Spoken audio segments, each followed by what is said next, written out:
Good evening, Bulldog fans. I'm Blake Gardner alongside John McAvoose, and welcome to another edition of Samford Bulldog Baseball. We're live from Jolie Griffin Field just outside Birmingham, Alabama, in the suburb of Homewood on the campus of Samford University, and getting set for Game 1 of a three-game weekend series between the visitors from down south, the Troy Trojans, and the home team, Samford Bulldogs.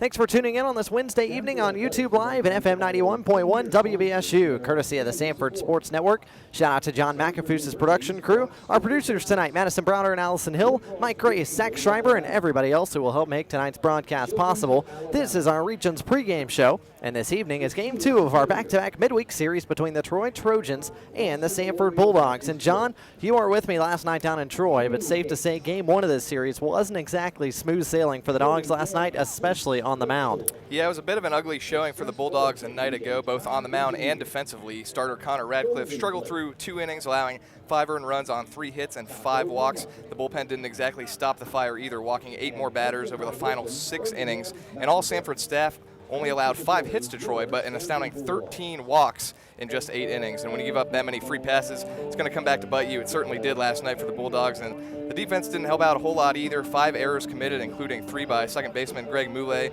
and the offense was quiet as well outside of a big night from Austin Edens, who collected 3 of the team's 5 hits. Game 2, hopefully a better start on the mound for the Bulldogs, and for the second straight day, it's an experienced arm for the Trojans against an underclassman for Samford. Houston Mabry gets the start for the Trojans, making his 6th start of the year with a 4.29 ERA in 21 innings of work so far this year. Samford counters with Cody Shelton making his 2nd collegiate start after a sterling outing last week in Tuscaloosa against the Crimson Tide. Yeah, for Mabry, you mentioned the numbers of 4.29 earned run average in 21 innings, 10 strikeouts, 11 walks. He's actually coming off his shortest and least effective outing of the season when he lasted just 1 inning against Little Rock, allowing 4 earned runs on 5 hits. That saw his ERA jump a run and a half, and that start was just 3 days ago, but after tossing just 1 inning in that one, Mabry able to get back on the mound quickly. And for the Bulldogs, you said Cody Shelton, he's making his 2nd start, 6th appearance overall. It's been a good start to the season for him. A week ago against Alabama, he allowed just 1 unearned run on 4 hits over 5 innings with 6 strikeouts and 2 walks. He has yet to allow an earned run through 11 2/3 innings pitched this season. So Shelton hoped to get the Dogs off to a better start on the mound tonight against Troy as Samford tries to earn a split of this 2-game midweek series between the Trojans and the Bulldogs. Game 2 of our series coming up as we get ready for baseball on the region's pregame show. We'll take a timeout and come back and introduce tonight's starting lineups presented by America's First Federal Credit Union with first pitch just around the corner. This is Samford Baseball on the Samford Sports Network.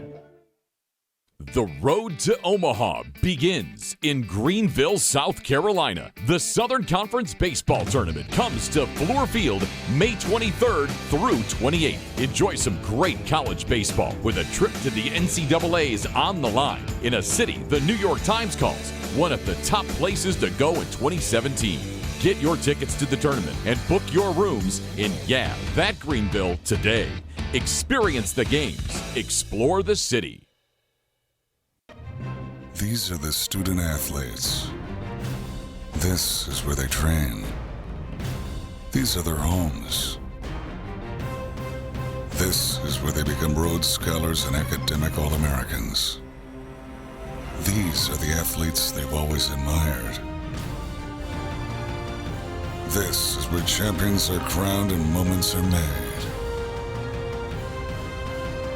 This is the Southern Conference.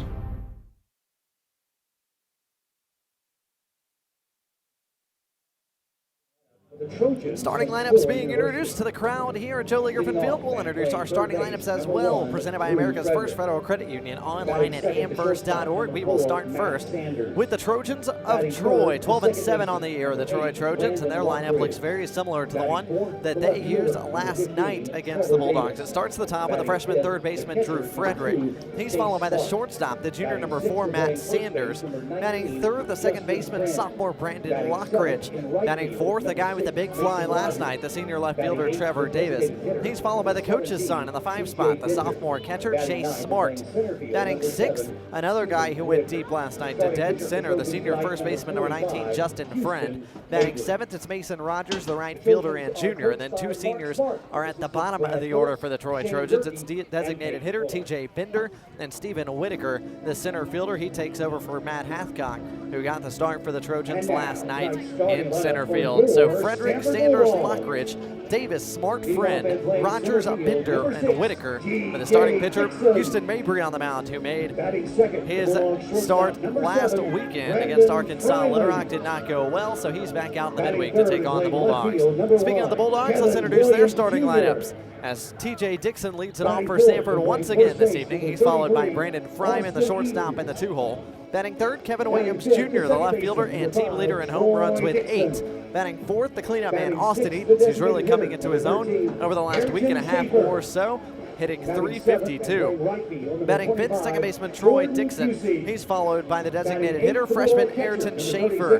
Batting seventh, right fielder Jordan Busey is back in the lineup after getting a day off yesterday. Anthony Mulrine's back behind home plate. The freshman catcher will hit 8th, and batting 9th, the freshman third baseman Taylor Garris. So Dixon, Fryman, Williams Jr., Edens, Dixon, Schaefer, Busey, Mulrine, and Garris, with Cody Shelton on the mound. And after some changes last night, John, a little bit more of a conventional lineup for Samford today. Yeah, the lineup we've been used to seeing throughout the year for the Samford Bulldogs. As you said, a few different players in last night with Colton and Crockett and Boulay, but today really the lineup we've been accustomed to seeing throughout the season for the Bulldogs. And as you said, Troy, pretty much unchanged from last night. Whitaker in center field in the 9 spot. Other than that, pretty much identical for the Trojans. Bulldogs take the field in their home white jerseys as we get set for the national anthem in Homewood, Alabama at Joe Lee Griffin Field. One more timeout on our region's pregame show, and then baseball next on the Samford Sports Network. Game day brings out the best in all of us.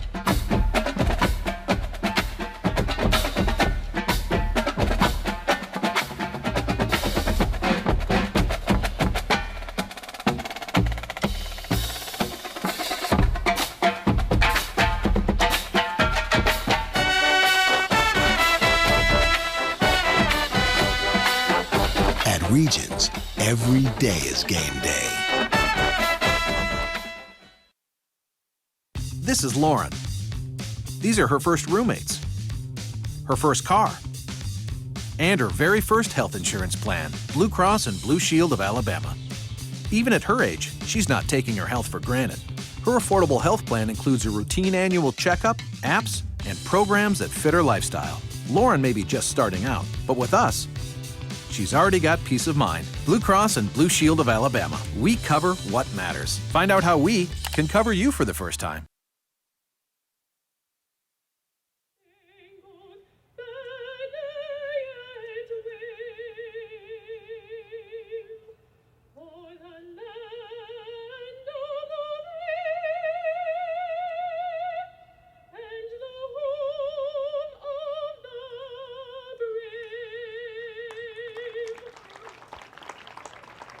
Ladies and gentlemen, Katie Overture.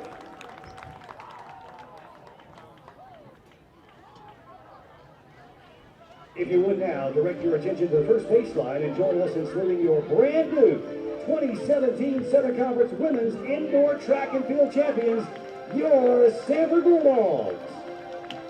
Back in Homewood, Alabama, Joe Lee Griffin Field as Samford Women's Track takes the baseball diamond to be recognized after winning yet another Southern Conference title in the indoor track and field. First pitch for Samford head coach of track and field, that's Ron Tiffin, and he throws one just a bit high and inside. And now we're getting ready for baseball between Troy and Samford. Cody Shelton on the mound. He takes the diamond for SU wearing number 11. Shelton, the big right-hander, 6'5", 205-pound sophomore from Brentwood High School in Brentwood, Tennessee, is coming off a week where he made his first career start against the Alabama Crimson Tide, and he was excellent. In frigid conditions down in Tuscaloosa, 5 innings of 0 earned run baseball, struck out 6 and walked just 2, and 86 pitches thrown. He has been fantastic for the Dogs so far this year. 11 2/3, John, as you mentioned. No earned runs on the docket, and that's kind of what Samford's hoping for tonight after the walk fest that we saw yesterday. You mentioned Samford pitching, issued 13 free passes and hit a batter as well, and Troy, despite putting just 5 hits on the board, registered 9 runs in that 9-2 win. Be key for Shelton to come out and pound the zone early, give the Dogs some momentum to get going. Yeah, they'd love to see him come out and be very efficient early on, maybe give him 5, 6, 7 strong innings tonight, and maybe not have to use the bullpen too much after really having to count on them a lot last night. And you mentioned the numbers, and 14 strikeouts and just 4 walks in those 11 2/3 innings for Cody Shelton. So it's been a great start to the season for him so far. Dogs went 6 arms deep last night, started with Connor Radcliffe, then Jake Greer, Carson Cupo, Kyle Stewart, Matthew Bennett, and Luke Corbin. So hopefully the bullpen not counted on as much tonight as Shelton completes his warm-ups in the middle of the diamond. Defense around Shelton tonight. Starts in left. That's Kevin Williams Jr. who makes yet another start out in left. TJ Dixon in center. Ryan Crockett made the start in right last night down in Troy. Jordan Pusey's back in right this evening, back at home. Taylor Garris at third. Brandon Fryman at short. Troy Dixon at first, at second. Austin Eaton's at first.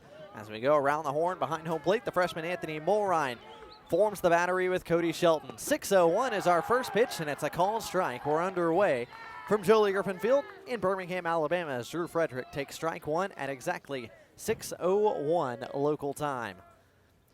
Shelton from the full windup, 0-1 on the way, fouled straight back, and Shelton's quickly ahead, 0-2. Umpires tonight, Michael Kelly behind home plate. Down the first baseline, that's Eric Gaucher, and down the third baseline, Tracy Cheek. So a fresh set of umpires, 3 different ones than we saw down in Troy last night. 0-2 on the way, breaking ball up in the zone, hit on the ground. Fryman gobbles it up. His throw across the diamond is in time as Drew Frederick grounds out to Brandon Fryman and quickly one away here in the top of the first. Great start for Shelton. You want to come out and hopefully get a quick first inning, since last night really it was not a lot of quick innings for the Samford pitching staff tonight. They're hoping to reverse that a little bit with Cody Shelton on the mound. Shelton pounds his own early, 3 strikes to Frederick.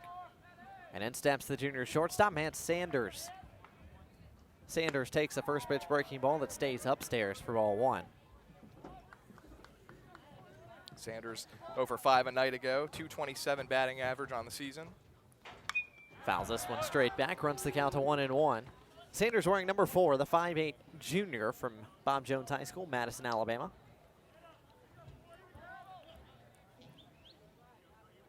Shelton for the full windup, kicks and deals. 1-1, popped up skyward. Third base side, going towards foul territory is Fryman. He calls everybody off and makes the catch. Brandon Fryman's recorded 2 straight outs here in the top of the first, as 2 Troy hitters have been retired by Cody Shelton. So a good start for Shelton on the mound. Frederick and Sanders ground out and fly out respectively to Bulldog freshman shortstop Brandon Fryman. In steps Brandon Lockridge, who swings and misses on a breaking ball from Shelton. It's 0-1. Lockridge, a very good game last night for the Trojans, 2-for-3 with a couple of walks as well, and scored 2 of those 9 Troy runs. 0-1, another breaking ball. This is fouled off right side, and how about this? Cody Shelton pounding the zone, just 1 ball thrown so far in his first 8 pitches. Quickly ahead, 0-2 to the Troy's second baseman. Shelton from the windup, 0-2 on the way. Fastball off the plate away. Mulrine was set up out there. Runs the count to 1 ball and 2 strikes.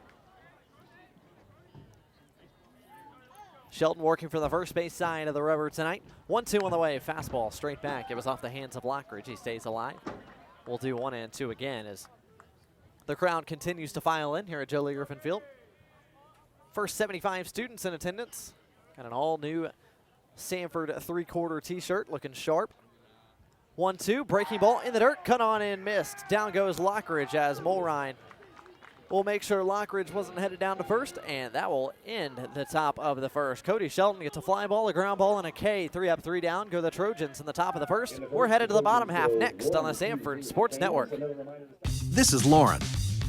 These are her first roommates, her first car, and her very first health insurance plan, Blue Cross and Blue Shield of Alabama. Even at her age, she's not taking her health for granted. Her affordable health plan includes a routine annual checkup, apps, and programs that fit her lifestyle. Lauren may be just starting out, but with us, she's already got peace of mind. Blue Cross and Blue Shield of Alabama. We cover what matters. Find out how we can cover you for the first time. Canadian bacon, Italian sausage, Spanish olives.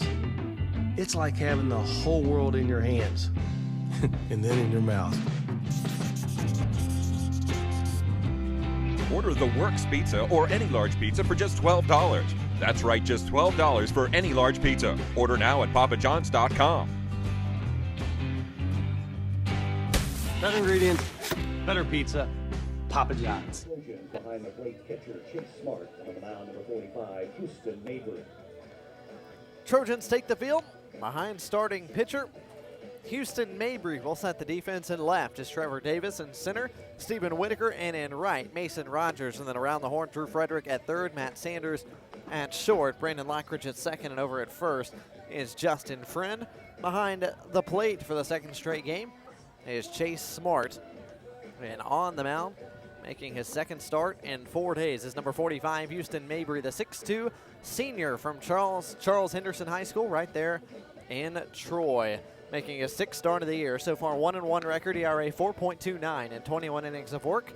He has surrendered 10 earned runs on 30 hits, struck out 10, and walked 11. Yeah, 4 of those runs coming in his last start against Little Rock. That was the first Sun Belt Conference series of the season for the Trojans, and they won 2 out of 3. The one they lost was with Mabry on the mound as he got through just 1 inning, giving up those 4 runs. So Mabry on the mound. And we're ready to go in the bottom of the first, starting with T.J. Dixon. T.J. Dixon, Brandon Fryman, then Williams Jr., Eads, Troy Dixon, Schaefer, Fusey, Mulrine, and Garris, 1 through 9 for Samford tonight. Against Troy starter Houston Mabry. Mabry from the full windup. Kicks and fires the first pitch in there for a called strike 1 to T.J. Dixon. Great start to the season for Dixon. He saw a 17-game hitting streak snapped last Sunday against Eastern Michigan. 0-1, this is hit hard left side and will fall in for a clean hit. T.J. Dixon gets the Dogs offense key right away, and after going hitless over the last 2 games, he's on right away here in the bottom of the first. Yeah, why not start a new hit streak here tonight? So Dixon's aboard, hit number 28 on the year for the Bulldogs leadoff man. And in steps Brandon Fryman. Houston Mabry early on having to work from the stretch. Troy tonight going with their black hats, Troy logo in the middle. Red jerseys with black sleeves and gray pants as Dixon's chased back to the bag at first. And black cleats for the Trojans. Samford home whites with blue hats, blue helmets.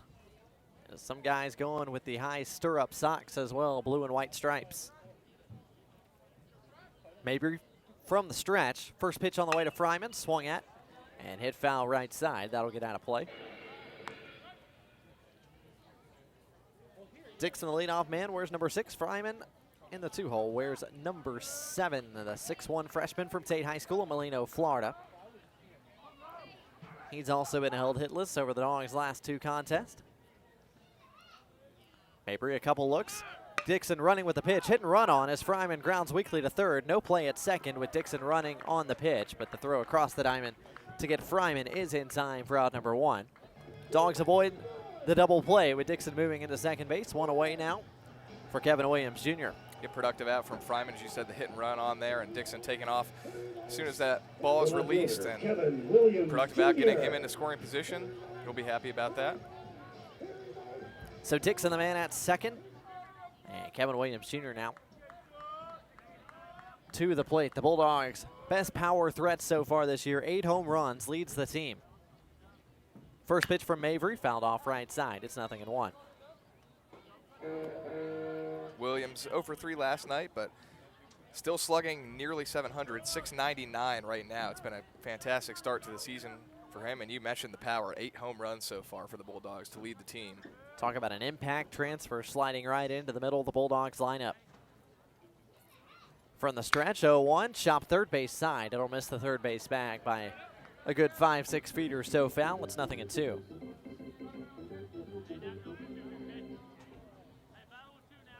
Williams Jr. finds himself quickly in a 0-2 hole. With Dixon over at second, kind of dancing off the bag, attracting the attention of Hunter Mabry. Mabry from a stretch. Comes home, 0-2 on the way. That is off the plate array. Once the count to 1-2. Perfect temperature tonight in Homewood, 69 degrees. With just a little bit of a light breeze working its way towards the left field corner. 2 straight days of absolutely perfect baseball weather. Mabry comes set. 1-2 once more on the way to Williams Jr. This is downstairs and runs the count to 2-2. Williams has started all 21 games now for the Bulldogs, one of 4 players to do that. In fact, the first 4 Bulldogs in the lineup, Dixon, Fryman, Williams, and Edens, have all started every game for Samford. Top 4 in the lineup, very consistent for Samford head coach Casey Dunn. Everything else has been tinkered with at least a little bit. 2-2, hit hard, left side, that's through for a single. Davis comes up with it in the left, they're waving. Dixon around third, the throw's gonna be up the line and off. Dixon's gonna cruise home. Kevin Williams Jr. with an RBI single to get the Dogs on the board early, 1-0. Dixon, with the speed of Dixon on second base, really not even a chance at a play at the plate. He's rounding third that whole way and going home, and coasts in there easily for the first run of the game for Samford. Credit Kevin Williams Jr. with RBI number 16 on the year. He and Austin Edens entered play tonight tied in that department. He's got the temporary lead with Austin Edens making his way to the plate for the first time tonight. Austin Edens. Talked about Edens and the night he had last night. Only 5 hits for Samford as a team. 3 of those hits were Austin Edens, including a home run.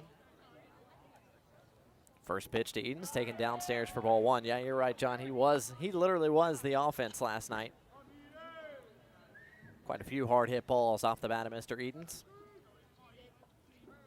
Leading the team in average now at 353, on base at nearly a 500 clip right now for Edens. 1-0, chop towards short, could be 2. Saunders off the big hop, throw to second in time for 1. Relay is in time, gets Edens by a half a step at first, and Troy's out of the inning thanks to the double play ball. But Samford draws first blood, a single from TJ Dixon and an RBI hit from Kevin Williams Jr. gets the Dogs on the board first. Samford 1, Troy 0 as we head to the top of the second next on the Samford Sports Network. Human beings can be hungry anytime they please. Maybe you messed up and didn't eat enough lunch. Perhaps dinner is very far away. It doesn't matter. Come to Arby's and solve your hunger problems with dollar sliders, cookies, small-size fries, drinks, and shakes, each for $1 from 2 to 5 p.m., not a.m. Arby's, we have the meat.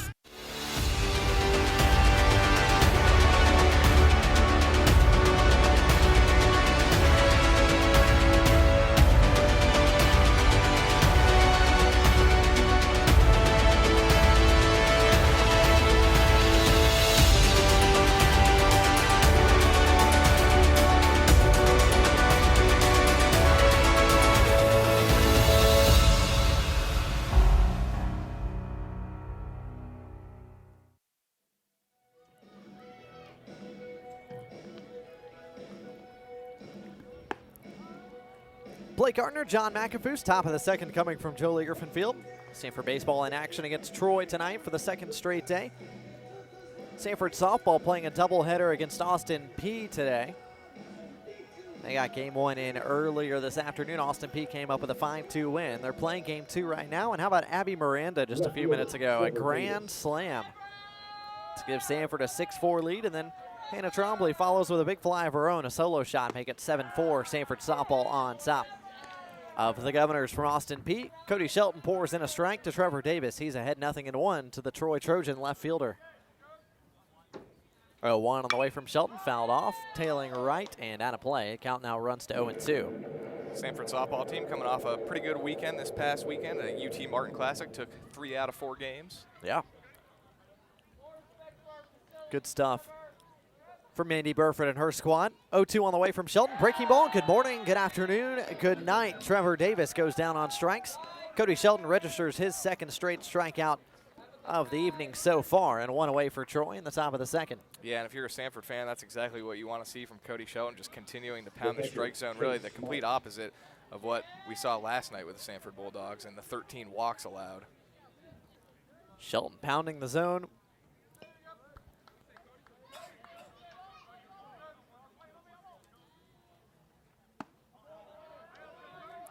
First pitch to Chase Smart, the catcher, up high for ball 1. Smart, the sophomore, a .307 batting average as he takes ball 2. First 2-ball count issued from Shelton so far tonight. Chase Smart, the son of Troy head coach Mark Smart. This one is skied foul over our heads. Back towards the football field. Smart making a second straight start tonight. Good average out of the 5 spot, 307.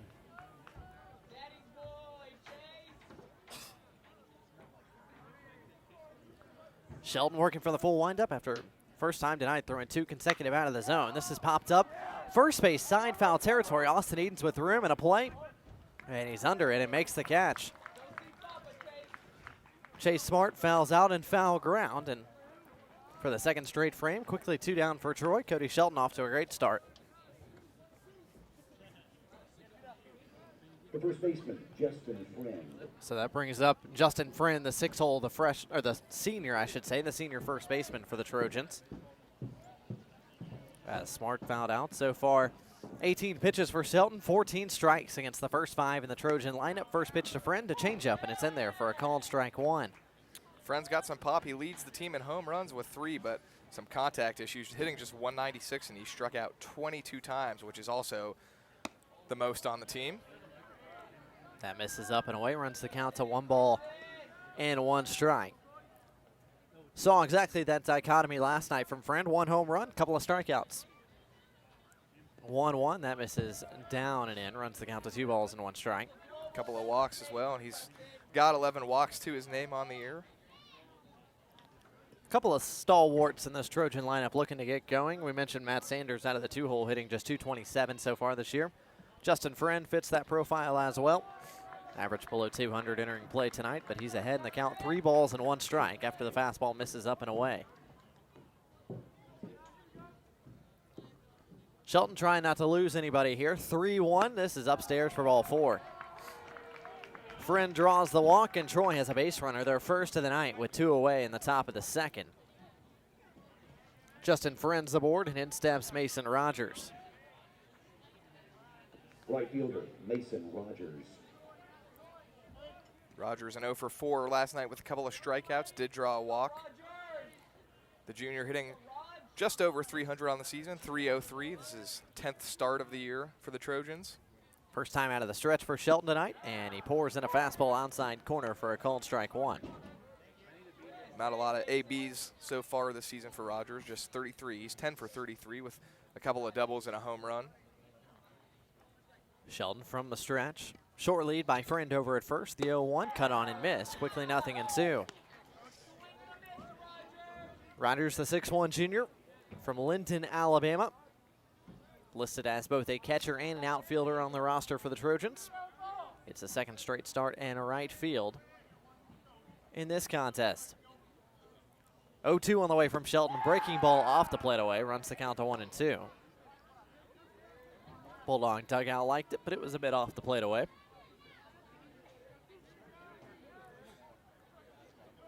Rogers hitless last night against Samford, 0 for 4. As Shelton tries to put him away here. 1-2 breaking ball, hit on the ground towards the 6-hole. Fryman gobbles it up, bobbled it a touch, throw across the diamond is in time to get Rogers by maybe half a step over at first. So Shelton gets another ground ball, and he's out of the inning. He pitches around a 2-out walk and puts up another 0. Good guys on top, 1-0 as we head to the bottom of the second next on the Samford Sports Network. We are the Southern Conference. And it's on us to stop sexual assault on our college campuses. To get in the way before it happens. To get a teammate or friend home safe. To not blame the victim. We are the Southern Conference. And it's on us to look out for each other on our campuses. To not turn a blind eye. To intervene when something isn't right. We are the Southern Conference. And it's on us to stand up. To step in. To take responsibility.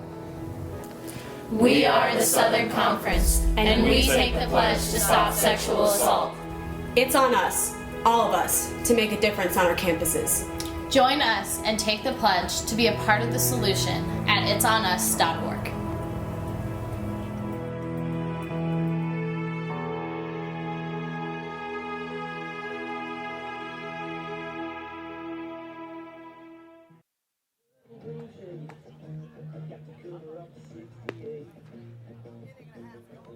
Inning and a half gone from Birmingham, Alabama. Blake Gardner alongside John McAfee, Samford Sports Network on FM 91.1 WVSU. And of course our audio also running with the video feed on YouTube Live. variety of ways you can take in this Samford and Troy game tonight on this Wednesday night in Birmingham. 5, 6, and 7 due up for the Bulldogs. Starts with second baseman Troy Dixon, who digs in. Against Houston Mabry, the Trojan starter, first pitch is a fastball. Dixon takes a big cut but comes up empty. It's 0-1. Pretty nice crowd here tonight, Joe Lee Griffin Field on this Wednesday night. Helps to have spring break over and done with, students back on campus. They haven't been here for the last 2 home series. 0-1 on the way. That's off the plate away. Runs the count to 1-1. John, you mentioned you were at UAB in Alabama last night downtown at Regents Park. 1-1 coming to Dixon. Inside, runs the count to 2-1. So Crimson Tide came out on top. Samford's headed down to UAB next Tuesday down at Regents Park. That's always one of the more fun games of the year for these guys. They get to play in the Barons' home park downtown. As that hits Dixon, just off the inside of the kneecap maybe. And Troy Dixon will not even rub it. He'll jog it on down to first. 5th time this year he's been hit by a pitch. That leads the club. And he's a leadoff base runner for Samford in the bottom of the second. Yeah, looking forward to the Samford UAB game. As you said, that's always a fun one. And I think Samford's definitely got their number a little bit. It'll be fun to see. I'm sure both teams are excited for that. UAB, it's got some good pitchers this year. Lineup has not been able to score a lot of runs for the Blazers so far. Always fun to make that little Birmingham rivalry. Dogs and Blazers have had a home and home for quite some time now. As Schaefer steps in, first pitch hacking, chopped high towards third. Frederick to second. It's a bang-bang play and just gets Dixon at second. They can't turn it at first. As Schaefer was hustling down the line, thought Dixon might have had a shot to beat that relay. Ended up being a bang-bang play. And Tracy Cheek in the middle of the diamond rung up Dixon. So Troy does get an out at second base. Schaefer, the new runner at first, with one away. Yeah, I was a little bit surprised to see Frederick try to nail the lead out there, but he doesn't and gets away with it. Almost could have been a costly mistake if Dixon's in there. And as you said, bang-bang play, but they got him by probably just a couple of inches there at second base. So Schaefer, the DH at first. Jordan Fusey back in right field, and he's at the plate right now. He takes a fastball in there for a called strike one. Fusey's been heating up for the Bulldogs a little bit. Average up to 258 now. A couple of home runs. Had a walk-off winner last Friday against Eastern Michigan. 0-1 to Fusey downstairs, runs the count to 1-1. That was the only game I got to see out of that Eastern Michigan series. We didn't miss too much on the Sunday contest. But that's what Samford head coach Casey Dunn told me. Samford got Friday and Saturday before dropping the one on Sunday to EMU. Took 2 or 3 on the weekend. 1-1 hit hard through the left side, past Saunders into left for a single. Fusey's aboard with the hit. Number 17 of the year, and the Dogs are in business. 2 on. And 1 out now for Anthony Mulrine. Yeah, and quite a bit of hard hit contact already against Houston Mabry for this Samford squad. Dixon and Williams both getting a good piece of the ball back in the first inning, and there a well hit single from Jordan Fusey. So Schaefer the runner at second, Fusey at first. Mulrine back behind the plate tonight after getting the night off last night, making his 15th start. And this Samford's 21st game. He's first pitch swinging, tags it to center, but Whitaker only has to move a few steps to his right to make the catch. And his throw in quickly will prevent any advancement opportunities from Schaefer. On the screws from Mulrine, but tough luck. He's out number 2 here in the second. Yeah, aggressive approach. They're going up to swing at the first pitch, and as you said it, he did hit that ball right on the screws. And again, really, really good contact off the bat. Just happened to be right at center fielder Stephen Whitaker. Third baseman Taylor Garris. Freshman Taylor Garris steps in, takes us back in time a little bit with the pop block and drop it walk-up song. Garris, the freshman, comes up in a big spot. 2 on and 2 out, bottom of the second. Mabry from the stretch takes downstairs for ball 1. Garris wearing number 3, the 6-foot freshman from Sarasota, Florida.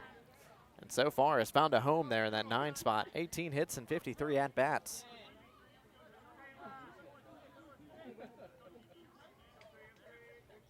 Mabry from the stretch, long look at Schaefer at second. Now comes home, the 1-0, chopped on the ground, weakly third base side, it's fair. Mabry bounces off the mound, his throw to first, not in time. Garris beats it out, it's an infield hit, everybody's safe, and the Dogs have loaded the bases. Yeah, that one, the opposite of a hard hit ball, but you'll take it anyway. You can get it, just a little dribbler inside the chalk. Baseball's a funny game. Mulrine hits it on the screws. He's an out. Garris hits it 30 feet, and he's aboard.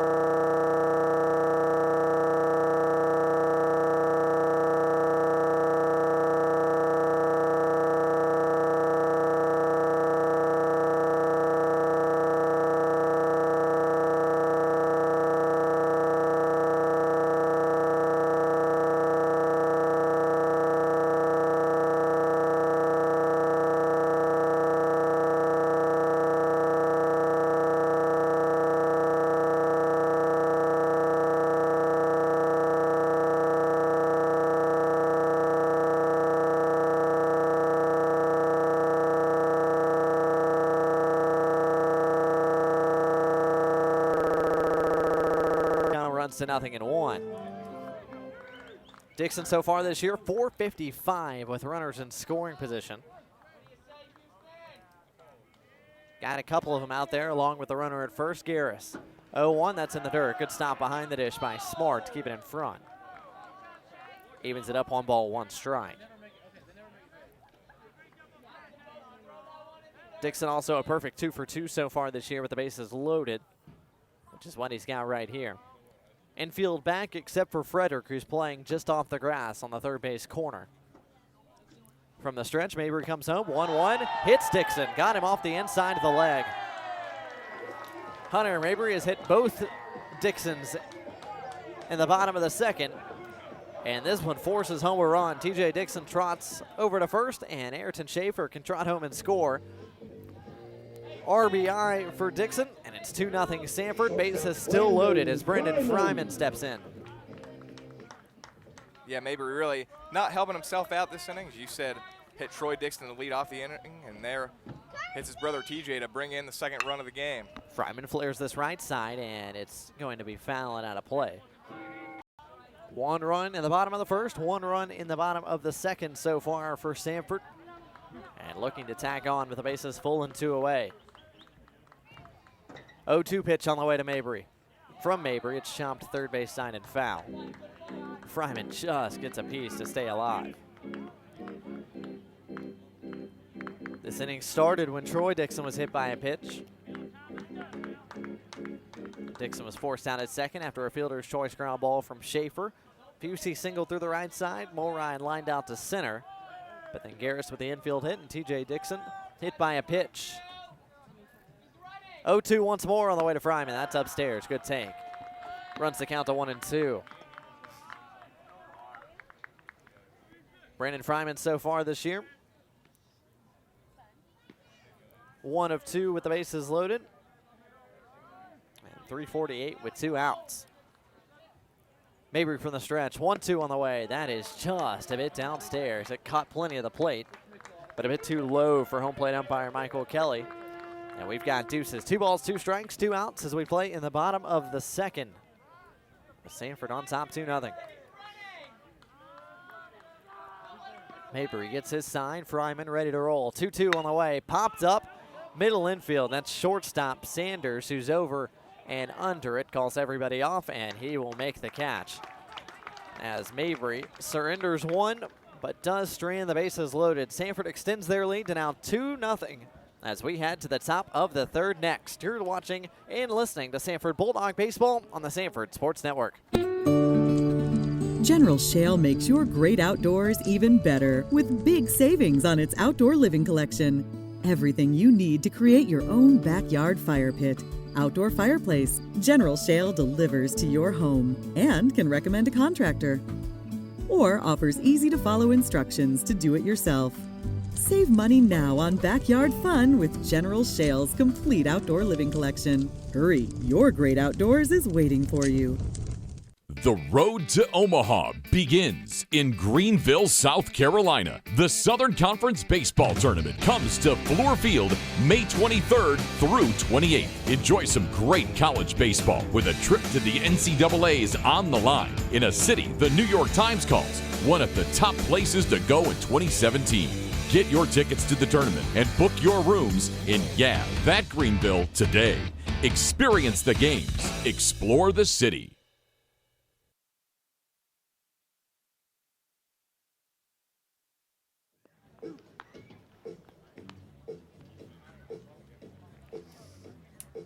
2 runs on 4 hits so far for Samford tonight, as the offense has looked much better than it did last night. Samford with just 5 hits total against the Trojans. 2 runs on 5 hits so far, 2 runs on 4 hits through 2 innings. Cody Shelton has tossed up 2 zeros, looking to repeat that here in the top of the 3rd against 8, 9, and 1. Due up for Troy, it starts with designated hitter TJ Bender. As you said, almost equal to the amount of hits last night for the Samford offense. A couple of runs have already equaled the amount of runs they scored against the Trojans last night. Bender takes the first pitch in there for a called strike 1 as Shelton continues to pound the strike zone early on. Samford capitalizing on a couple of mistakes from Houston Mabry there in the bottom half of the 2nd. 0-1, that's upstairs, runs the count to 1-1. Bender wearing number 17, the 6'1 senior from Ottawa High School in Ottawa, Tennessee. 1-1 on the way from Shelton. Breaking ball pulled hard down the right field line, but well foul. It'll actually get up over the brick and out of play. Run the count to 1-2. Bender, another guy off to a tough start, making his 11th crack in the starting lineup so far for the Trojans. Just 3 hits and 32 at-bats. 1-2 on the way, flared weakly into shallow center. Fryman going back, leaps, and he makes the catch. No, it comes out of his glove. Bender's aboard with a Texas leaguer. Outstanding effort there from Fryman. Looked like he had it, but as he went to the ground, popped just out of his glove, and Bender is going to be credited with Troy's first hit of the night. Yeah, that would have been some kind of catch from Brandon Fryman if he comes up with it. That might have been a Sports Center top 10 worthy if he's able to catch that ball. Great effort, just can't quite hang on to it in the end. Credit TJ Bender with his 4th hit of the year. And Troy's got a leadoff base runner here in the top of the 3rd. 9-hole number 7, Stephen Whitaker now to the plate. The 3rd left-handed bat in the lineup for Troy. As he turns, shows bunt. Fastball is upstairs for ball 1 as Whitaker's able to pull it back inside. First 5 in the Troy lineup, all righties. Then Friend, the lefty, Rogers, a righty, and then 2 more lefties round out the lineup in Bender and Whitaker. Shelton from the stretch once more. With Bender the runner at first, 1-0, not bunting this time is Whitaker. He flares this left side and out of play. It'll run the count to 1-1.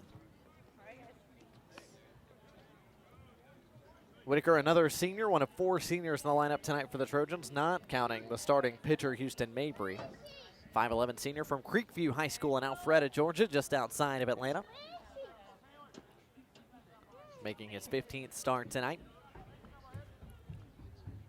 Shelton comes set, 1-1 on the way. This is hit on the ground towards second, could be 2. Dixon to second for 1. Relay is a bang-bang play and not in time to get Stephen Whitaker. Excellent speed there from the Trojan center fielder, and he beats out what would have been a double play ball.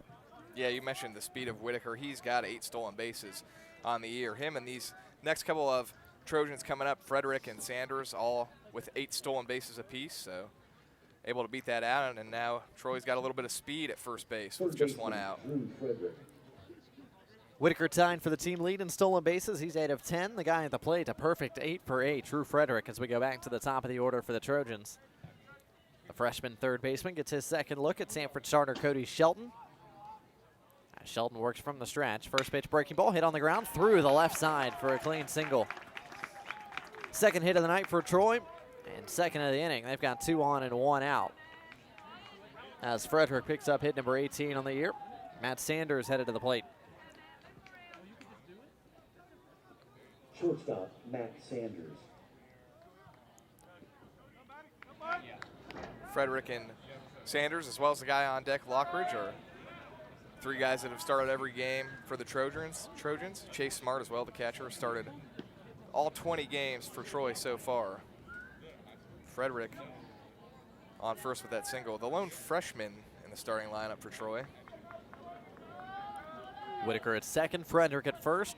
Shelton hoping for another double play ball right here. Maybe get him out of the inning.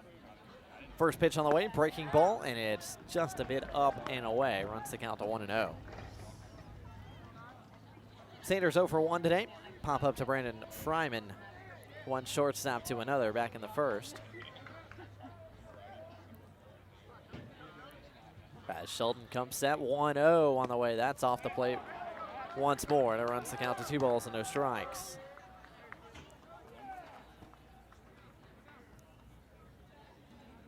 Sanders, the junior shortstop, making his 20th consecutive start tonight.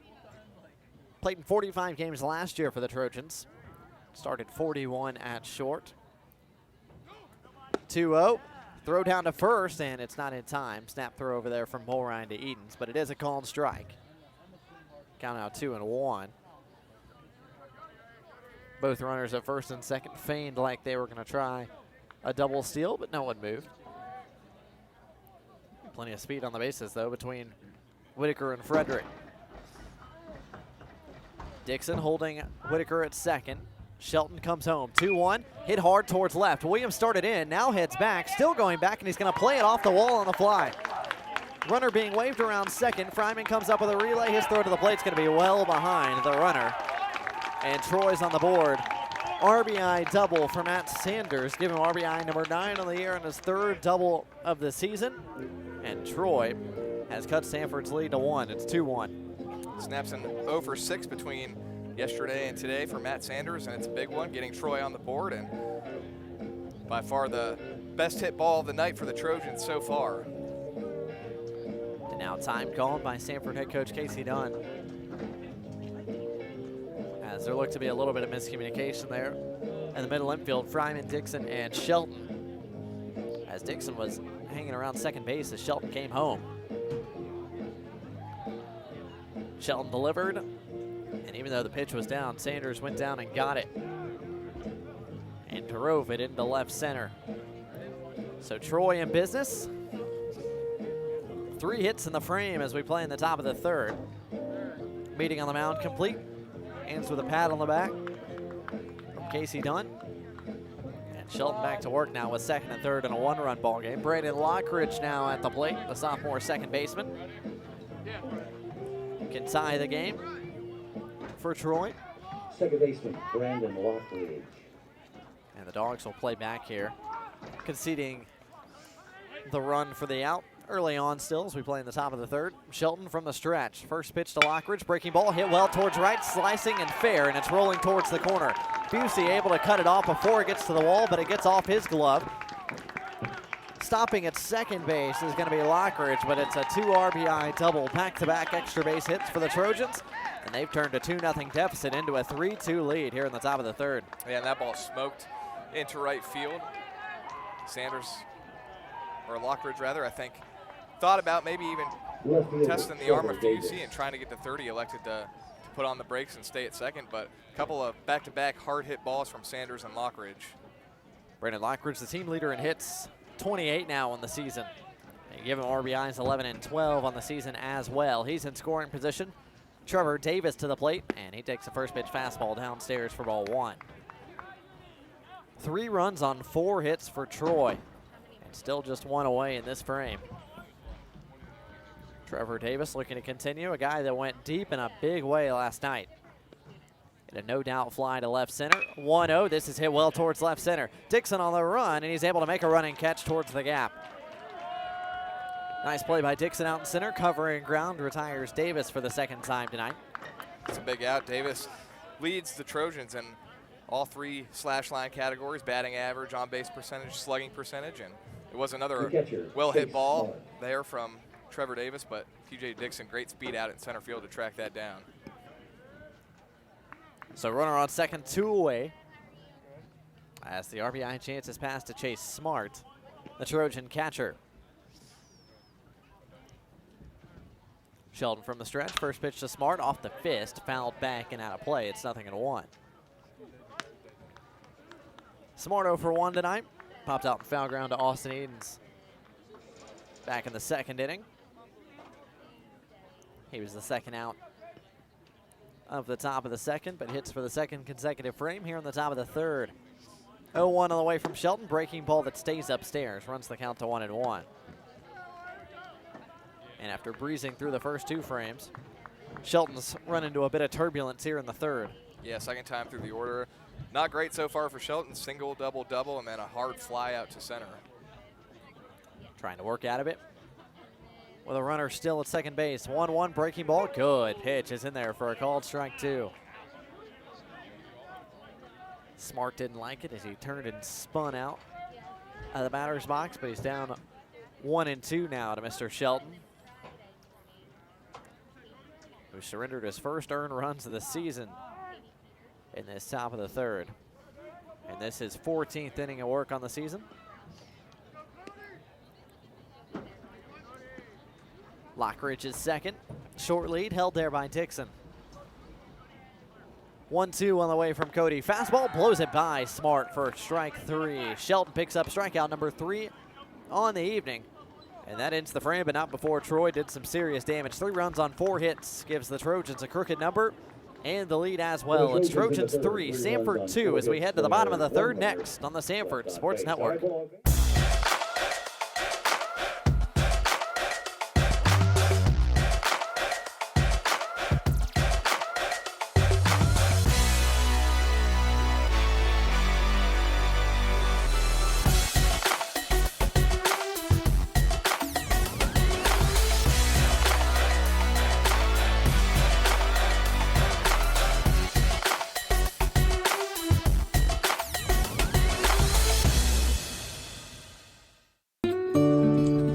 General Shale makes your great outdoors even better with big savings on its outdoor living collection. Everything you need to create your own backyard fire pit. Outdoor fireplace, General Shale delivers to your home and can recommend a contractor.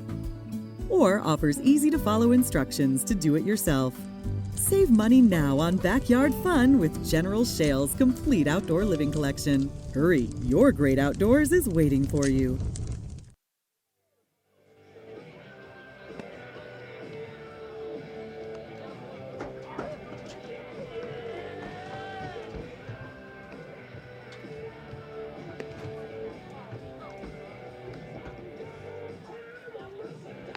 Part of the order due up for Samford 3, 4, and 5 as the Dogs now trail after Troy put together a strong offensive inning there in the top of the 3rd. Blake Gardner alongside John McAfoose. Samford Sports Network on FM 91.1 WVSU and YouTube Live as Houston Mabry completes his warm-up tosses in the middle of the diamond. Samford fans, next up for the Bulldogs is a 3-game non-conference series at Kansas. Up in Lawrence, Friday at 6 p.m., Saturday at 2, Sunday at noon, all Central Times.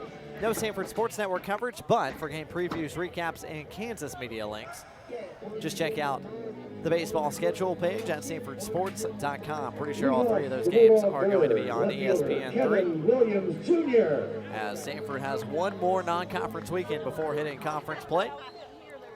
The other 8 SoCon teams will get underway in Southern Conference play. The Dogs are the unlucky 9th, who happen to get their off week in conference play the very first weekend.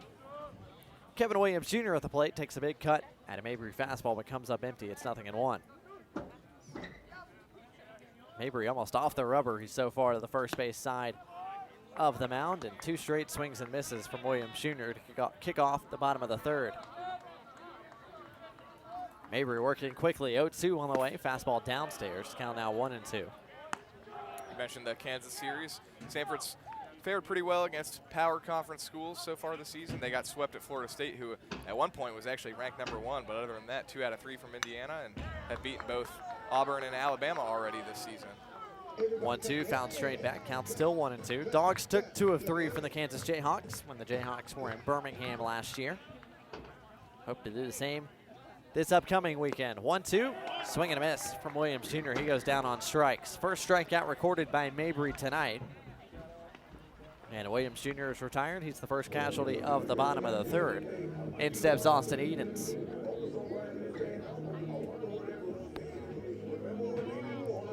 Edens 0 for 1, hit into an inning-ending 6-4-3 double play back in the 1st inning. As Edens gets ready to go to work, first pitch fastball misses downstairs for ball 1.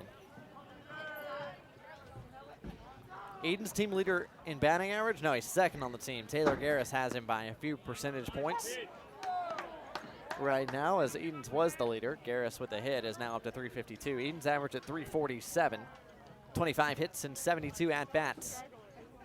This is hit on the ground towards short. Sanders gobbles it up. His throw in plenty of time to get Edens over at first. Strikeout and a ground ball. Good start to the bottom of the 3rd for Houston Mabry.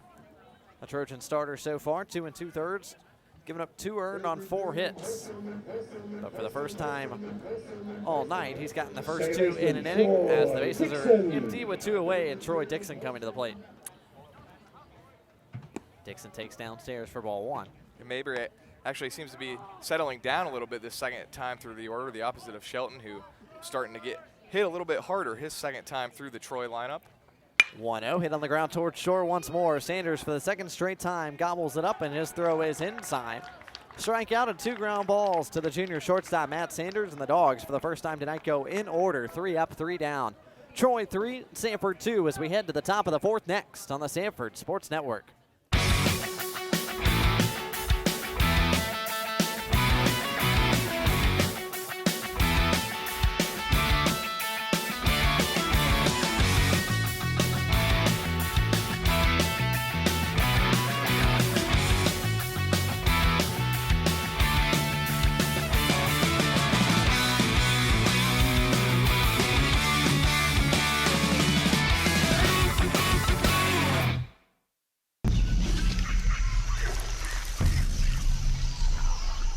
I think we should have taken a left at the river. Tarzan, no. Where Tarzan go? Tarzan does not know where Tarzan go. Hey, excuse me, do you know where the waterfall is? Waterfall? No. Me, Tarzan. King of jungle. Why don't you want to just... If you're a couple, you fight over directions. It's what you do. If you want to save 15% or more on car insurance, you switch to Geico. It's what you do. You have to do that right in my ear.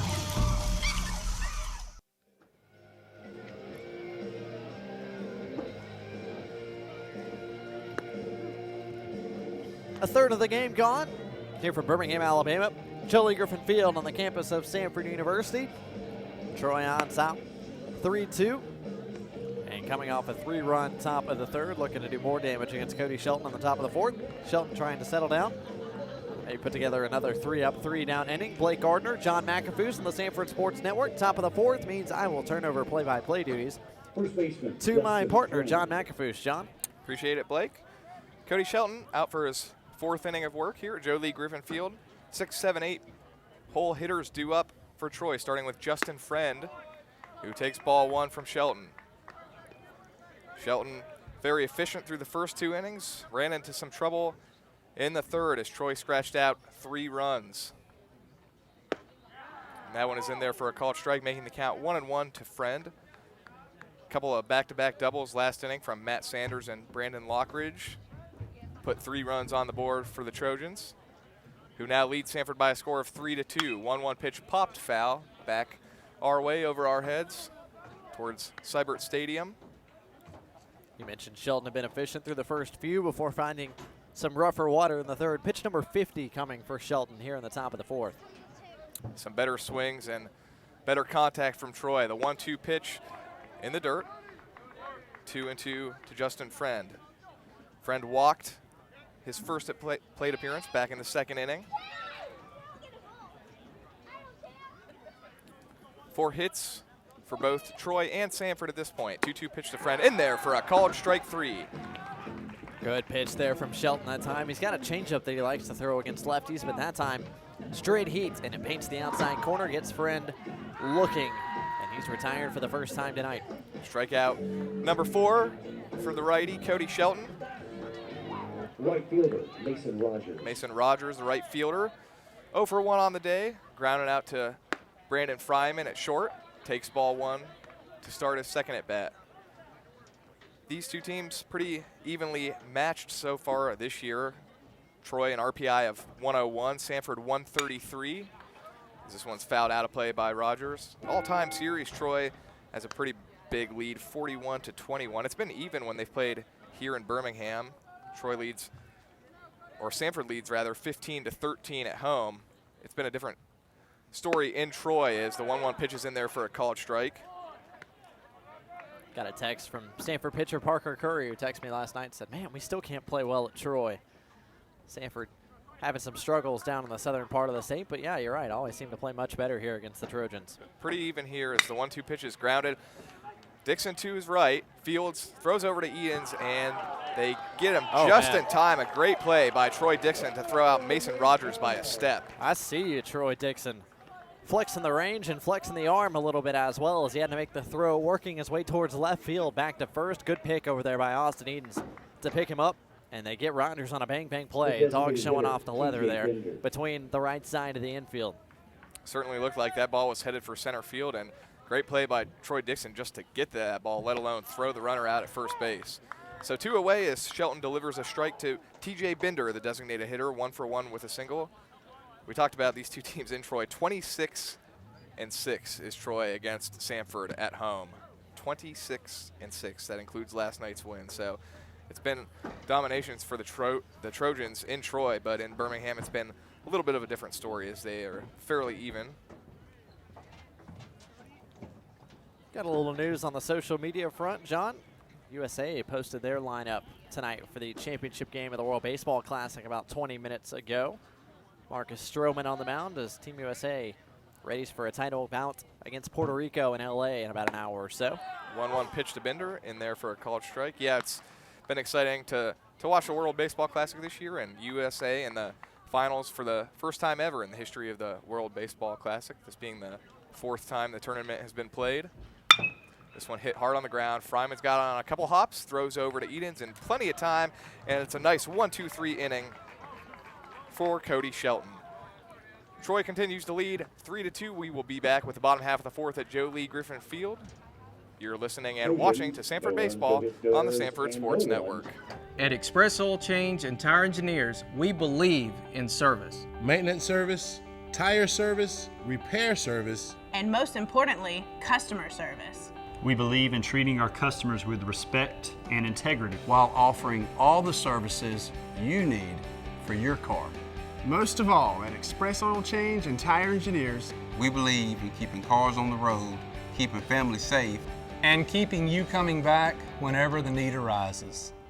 If you're entering a Division I college or university on or after August 1st of 2016, there are some new academic requirements you need to know. First, you have to graduate high school within 4 consecutive years from the start of 9th grade.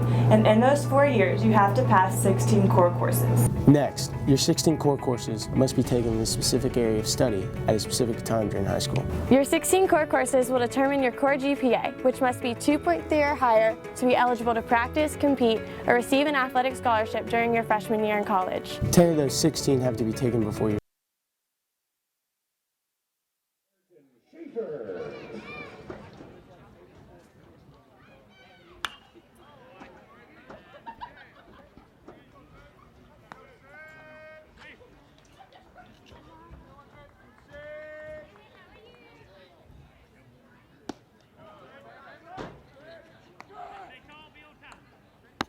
Back in the bottom of the 4th inning at Joe Lee Griffin Field, Ayrton Schaefer already at the plate in a 1-1 count. Takes this one up high to make it 2-1. Houston Mabry for his 4th inning of work, a couple of runs on 4 hits, 1 strikeout, no walks for Mabry.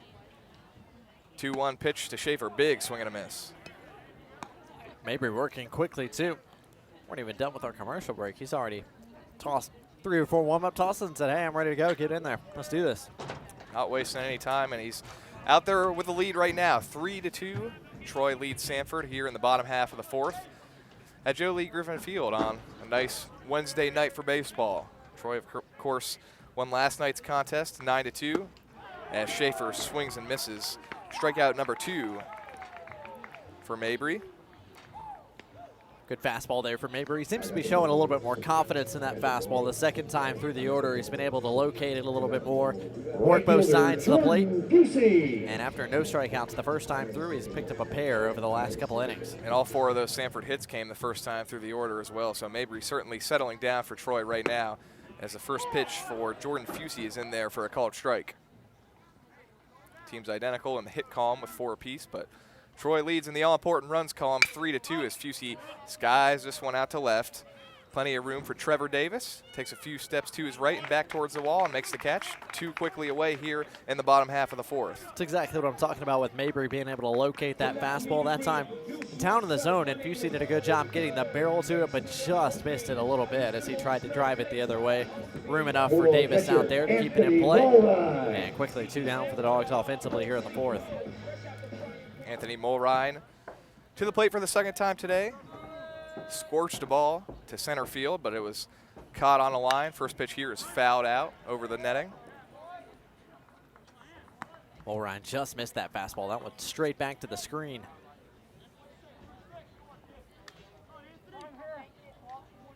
Mabry has retired 6 straight Bulldogs. Last Samford player to reach base was TJ Dixon when he was hit by a pitch with the bases loaded to bring in the second run of the day for Samford.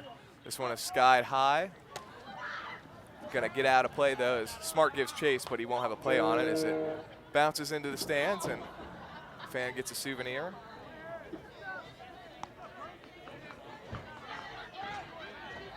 In that second inning, after Dixon got hit with the bases loaded to bring in a run, Brandon Fryman came up but popped out with the bases loaded, so Samford left the bases loaded in that second inning. Could prove costly, but plenty of time to get some more runs. As this one is hit up the middle and it gets a piece of Mabry, bounces off the mound, and will throw out Mulrine. So a good recovery, and he seems to be fine as he jogs quickly off the mound. That one got a piece of his leg, but a great recovery and a 1-2-3 inning for Mabry. We will head to the 5th. Troy continues to lead 3-2. This is Samford Baseball on the Samford Sports Network. The road to Omaha begins in Greenville, South Carolina. The Southern Conference Baseball Tournament comes to Fluor Field May 23rd through 28th. Enjoy some great college baseball with a trip to the NCAA's on the line in a city the New York Times calls one of the top places to go in 2017. Get your tickets to the tournament and book your rooms in that Greenville today. Experience the games. Explore the city.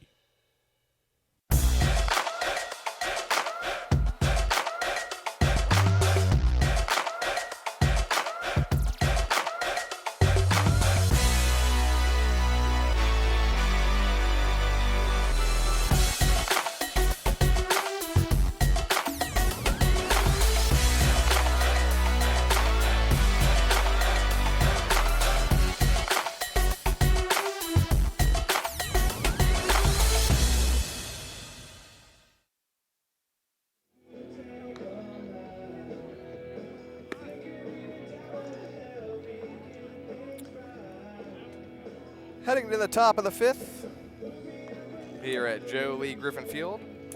9-1-2 hitters due up, and going back to that end of the 4th inning, Anthony Mulrine making very good contact for the second time tonight. This was a line drive right back to the mound, bounced off the right thigh of Houston Mabry, able to recover quickly and throw him out, and appears to be fine as Shelton delivers a first pitch strike to Stephen Whitaker. Whitaker is 0 for 1. He reached on a fielder's choice and did come around to score the first run of the game for Troy, and is quickly in an 0-2 hole here in the 5th inning.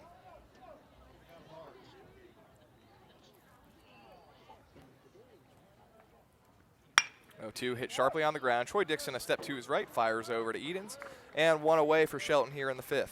Shelton doing a good job getting some ground balls. He's induced a little bit of weak contact. I believe that's 6 ground ball outs now induced by Cody Shelton, as he's gotten quite a few Troy hitters to roll over. And after that 3rd inning, he seems to have regained his confidence and has pitched well over the 4th, and now here to start the top of the 5th. Back to the top of the order for the Trojans. Drew Frederick, 1 for 2 with a single and a run scored. It's really the top of the order that second time through the lineup that did the damage for Troy, as Shelton gets ahead of Frederick here, 0-1. Frederick singled, and then back-to-back doubles from Sanders and Lockridge. That one's inside and low, evening the count at 1-1. Top of the order, top of the hour as well on the Samford Sports Network. How about the pace both these starting pitchers are working at? We've played almost 4 complete, working on 5 as the game is 59 minutes old. Yeah, we've seen a pretty quick pace for a lot of these Samford home games this year. Last week against Eastern Michigan, 3 games all well under 3 hours. I think the first one that Friday night was 2:17. Saturday was somewhere around 2:25, and Sunday was fairly quick as well. Game time last night in Troy was pretty briskly played. 11 runs between the two teams, but 2 hours and 20 minutes. That one up high, and 3-1 now to Frederick. That's a pretty good time for a game at 13 walks for Samford's side. You wouldn't expect it to be that good of a pace, but that one is taken low and outside, and so it's a 1-out walk for Drew Frederick. I was just about to say, Cody Shelton hasn't given up that many free passes. That's just number 2 on the night as he loses Frederick. He finds himself on board for the second time this evening. First time Shelton's issued a walk with less than 2 outs. So let's see if he can pick up a ground ball and work around the free pass like he did back in the second. Sanders smoked a double to left field over the head of Kevin Williams Jr. Drove in the first run. And he takes a called strike here. Unique look at the plate for Sanders. One batting glove. Just the bottom hand is covered. The other one with no gloves.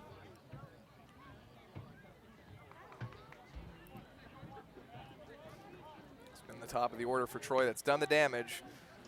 Frederick has been aboard twice now with a single and now the walk here in this inning. Sanders, as I said, 1 for 2 with an RBI double and a run scored as well.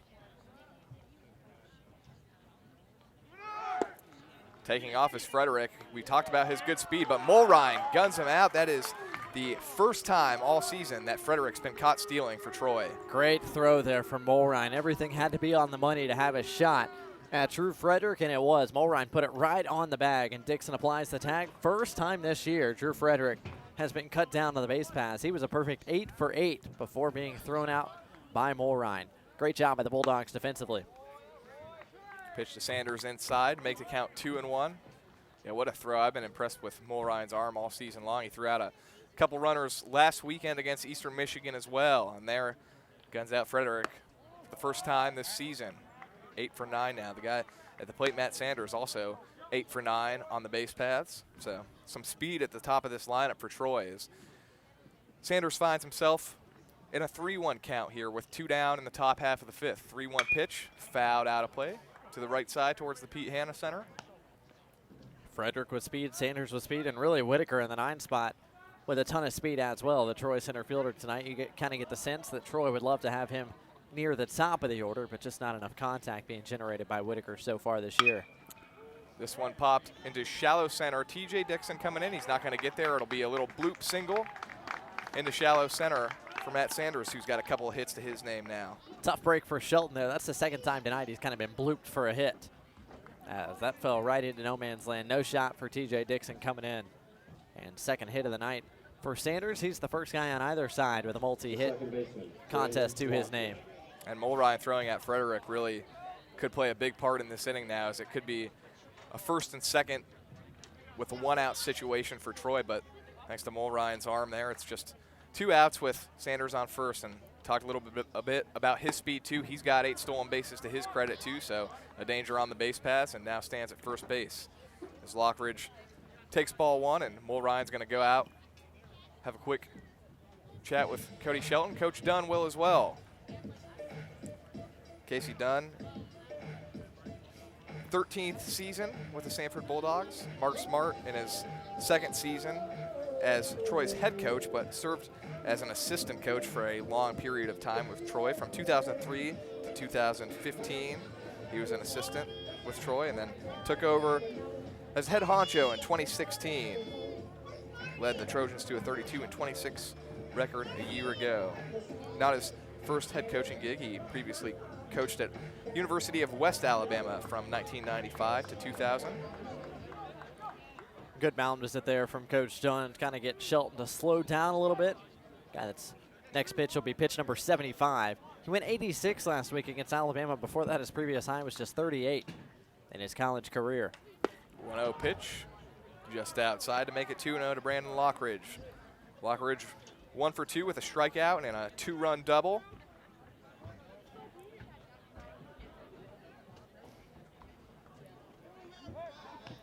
Ooh. Quick throw over to first for Shelton, but back just in time is Matt Sanders. Sanders with a pretty aggressive lead over there at first. See if he can get a decent jump. He might be in motion with 2 away. 2-0 pitch from Shelton. Fouled out of play. Sanders not running on that one, but I agree with you. I think he's definitely tempted to try to put himself in scoring position here for Troy, who leads by a run 3-2 here in the top half of the 5th. Maybe less tempted after seeing his buddy Frederick get cut down. Bulldogs do have some action in the bullpen. That's a righty up and throwing, but they're trying to get Cody Shelton through the top half of the 5th. Shelton sets and delivers the 2-1 outside, and it's 3-1 now to Brandon Lockridge. Lockridge leading hitter on the club for the Trojans, 28 hits now. After that double, that 2 RBI double in his last at-bat. Team leader in hits, second on the team in slugging. 3-1 pitch to Lockridge. Fouled back, making it a full count. Just got a piece of that one, did Lockridge. And now Eden's over at first, can play behind the man Sanders on the base pass. He'll get a free jump with a count full and 2 away in the top of the 5th.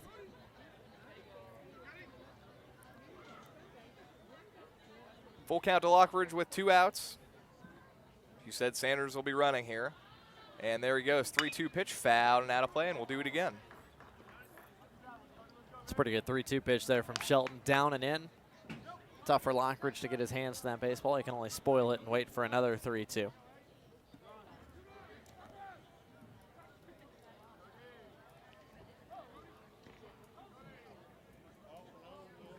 Lockridge had a big hit his last at bat, looking to do so again here for Troy. 3-2 pitch, swung on and missed. Strikeout number 5 for Cody Shelton. Gets through the 5th inning without allowing any further damage. 3-2, Troy leads. We'll head to the bottom of the 5th at Joe Lee Griffin Field. This is Samford Baseball on the Samford Sports Network. If you're entering a Division I college or university on or after August 1st of 2016, there are some new academic requirements you need to know. First, you have to graduate high school within 4 consecutive years from the start of 9th grade. And in those 4 years, you have to pass 16 core courses. Next, your 16 core courses must be taken in a specific area of study at a specific time during high school. Your 16 core courses will determine your core GPA, which must be 2.3 or higher to be eligible to practice, compete, or receive an athletic scholarship during your freshman year in college. 10 of those 16 have to be taken before your 7th semester.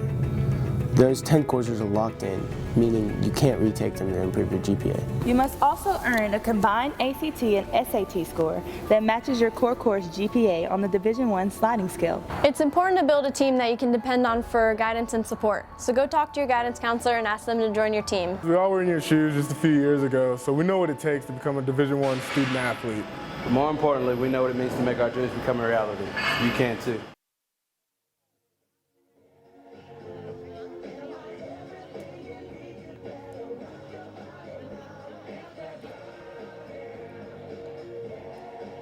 Bottom of the 5th inning at Joe Lee Griffin Field.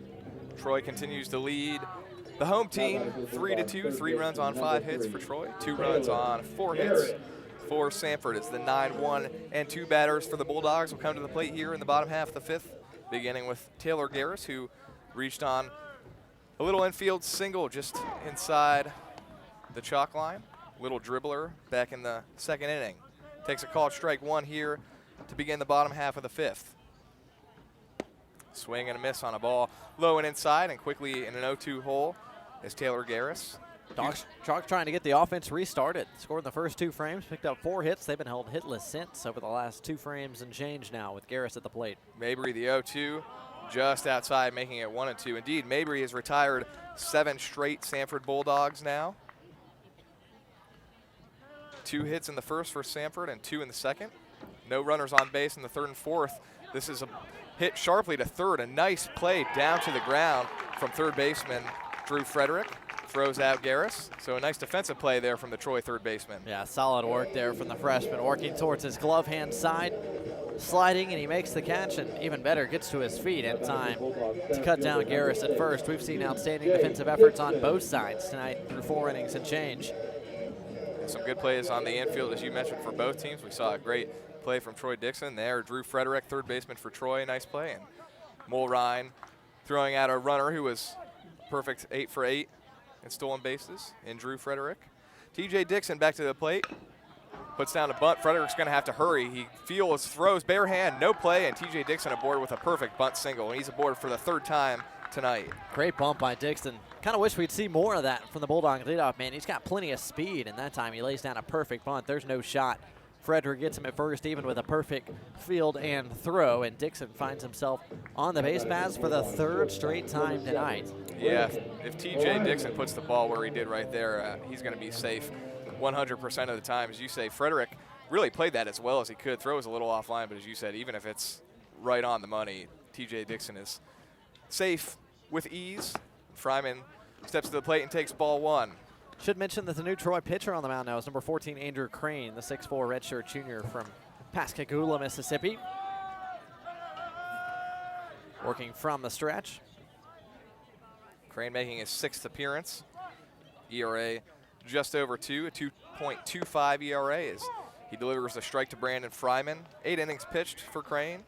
2 runs allowed, both earned, 7 strikeouts, 2 walks.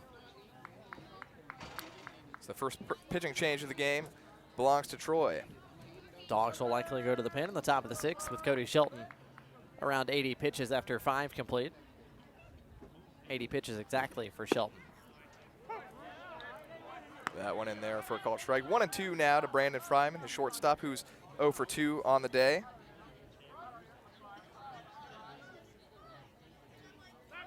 Going to check on Dixon at first, who's slides headfirst back into first base in plenty of time.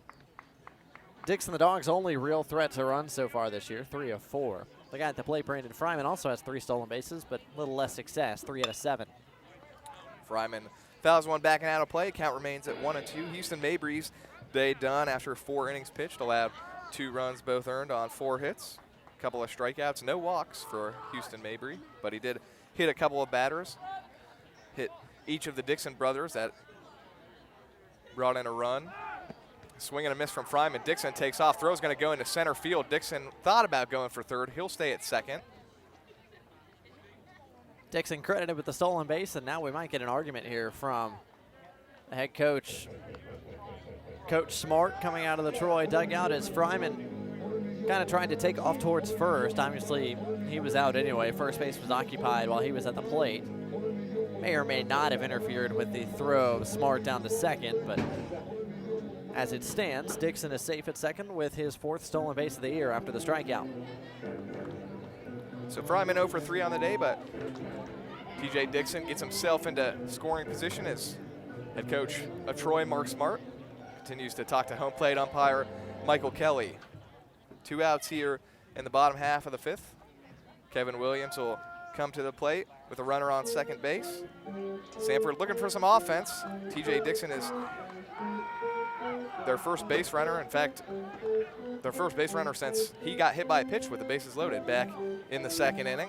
So they batted around with no base runners until Dixon came back to the plate and stroked a single.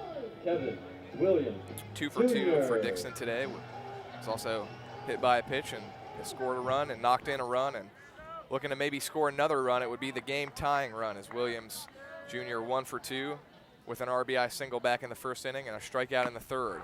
Swings and just gets a piece of one. Foul tipped into the glove of Smart. Williams Jr. trying to repeat what happened in the 1st inning. TJ Dixon was at second with Kevin Williams Jr. at the plate, and he singled him home to get the Dogs on the board first. RBI hit right here would tie this game at 3s in the bottom of the 5th. 0-1 to Williams. Taken for a ball, 1-1.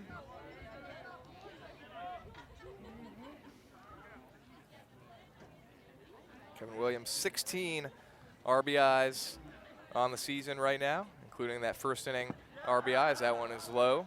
Scoots away, but Smart quickly gets to it. TJ Dixon not thinking about going anywhere on that one. 2-1. 16 RBIs for Williams Jr. and so far 235 on the season with runners in scoring position. Already 5 2-out hits to his credit. Williams heading the count 3-1 now against Andrew Crane. First reliever we've seen of the game for either team. As you said, Samford will likely have a relief pitcher in as well. Cody Shelton's day likely done. 3-1 pitch in there for a called strike, and the count goes full against Kevin Williams Jr.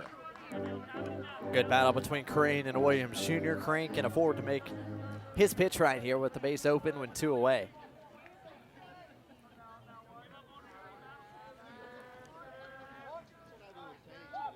Crane sets and delivers the full count pitch, and it's a called strike 3 against Kevin Williams Jr. Left the bat on his shoulder, and that'll do it for Samford here in the 5th. They leave a runner in scoring position as TJ Dixon stranded at second base. We'll come back for the top half of the 6th inning at Joe Lee Griffin Field. Troy leads Samford 3-2. This is Samford Baseball on the Samford Sports Network. The road to Omaha begins in Greenville, South Carolina. The Southern Conference Baseball Tournament comes to Fluor Field May 23rd through 28th. Enjoy some great college baseball with a trip to the NCAA's on the line in a city the New York Times calls one of the top places to go in 2017. Get your tickets to the tournament and book your rooms in that Greenville today. Experience the games. Explore the city.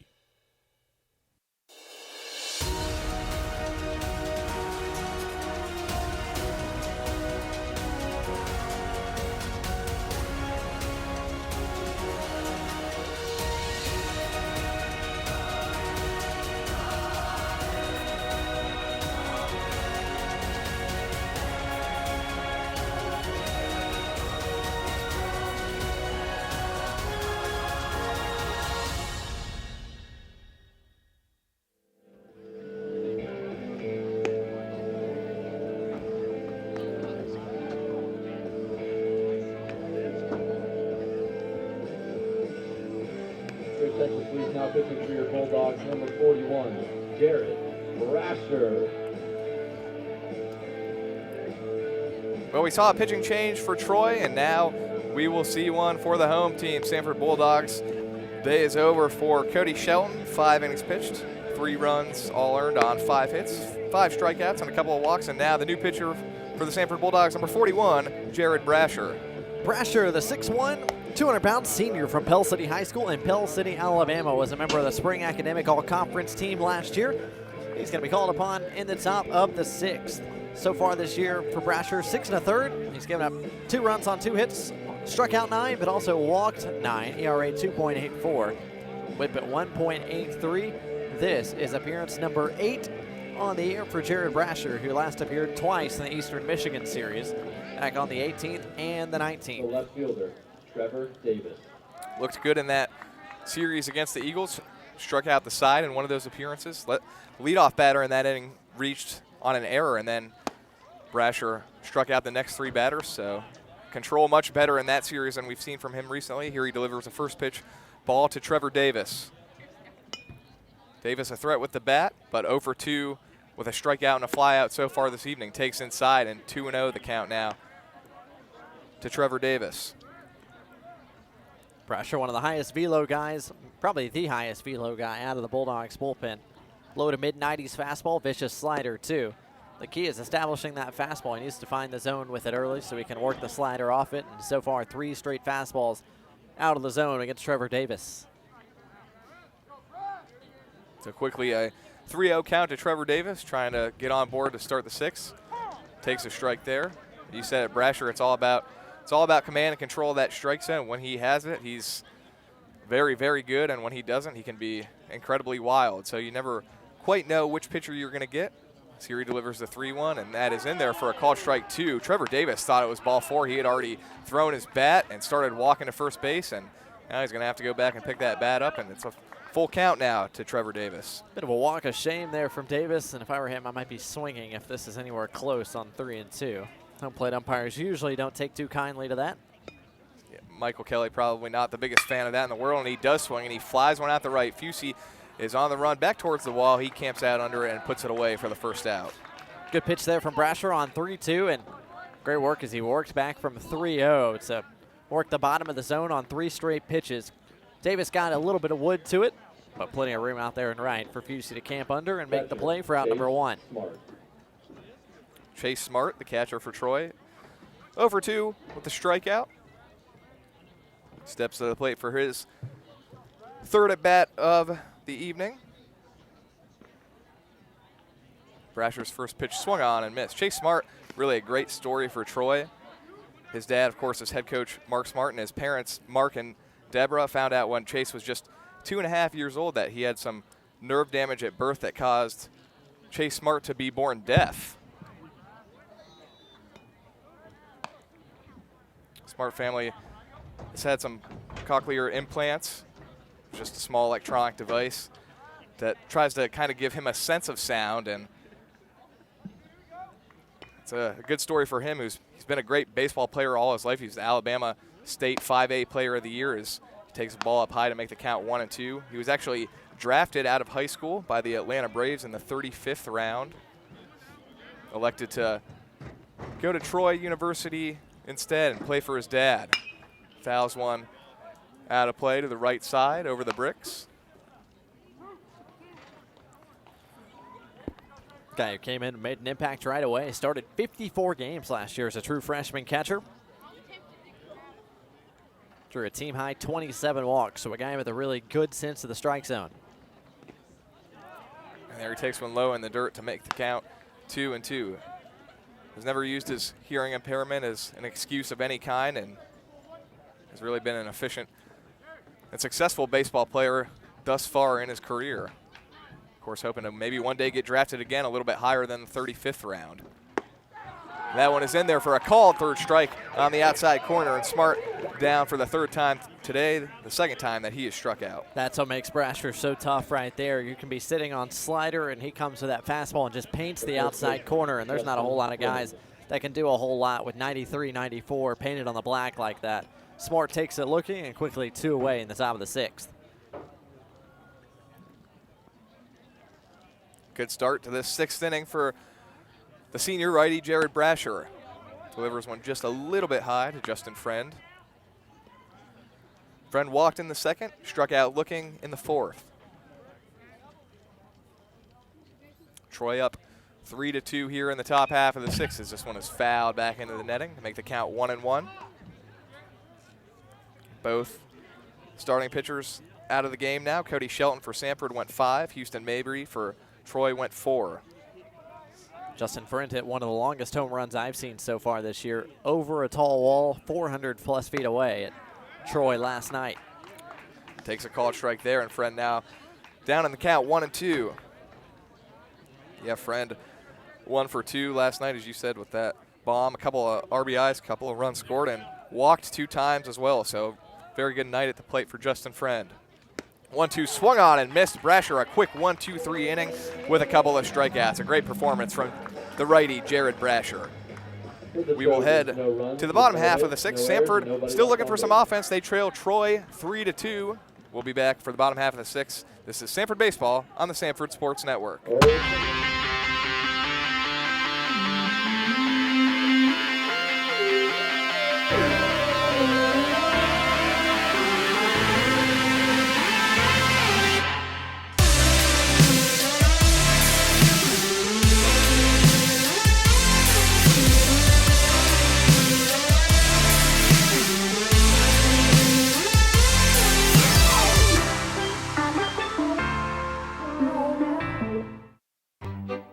Meet Pete and Paul, twins so much alike, friends call them Pete and repeat.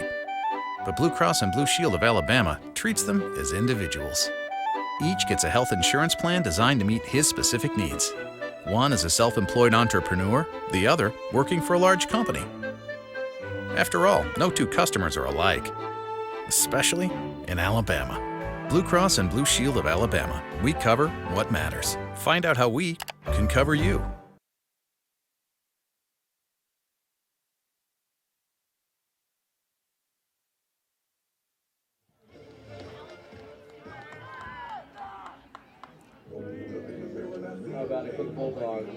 Bottom half of the 6th inning at Joe Lee Griffin Field. John McAfoose alongside Blake Gardner. Andrew Crane out for a 2nd inning of work for the Trojans, and it'll be Austin Edens who leads things off and fouls one back into the netting for Samford. Edens 0 for 2 has hit the ball on the ground to short, both at bats.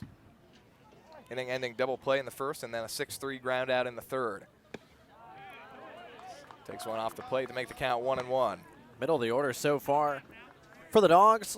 Struggling just a little bit. 1 for 11, 2 through 6 tonight for Samford as Austin Edens tries to get something going for the Bulldog bats here in the 6th.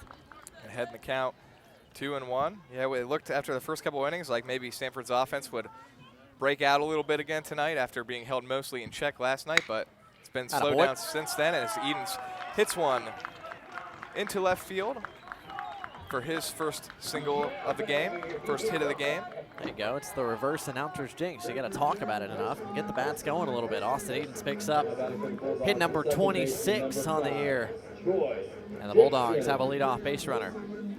Edens hit the ball on the ground to the left side of the infield, all three at bats, but that one out of the reach this time of shortstop Matt Sanders. So leadoff base runner for Samford as Troy Dixon steps to the plate and takes a called strike. Dixon was hit by a pitch in the second and grounded out to short in the third. Troy got the night off last night. Greg Boulay got the start at second base, his second start on the year, first at second base this season. Troy back in the lineup on this Wednesday night. Troy takes up high for ball one. 1-1 from Andrew Crane to Troy Dixon. Crane saw it in his first inning of work tonight.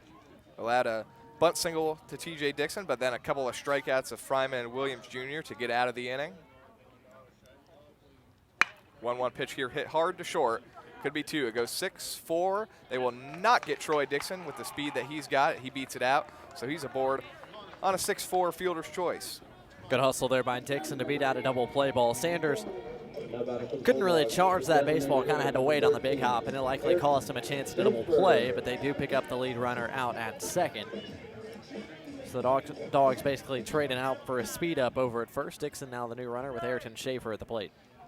Troy Dixon just one stolen base on the season, 1 for 1 and stolen base attempts.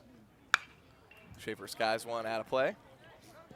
Dixon, a guy who came on as a pinch runner quite a bit last year.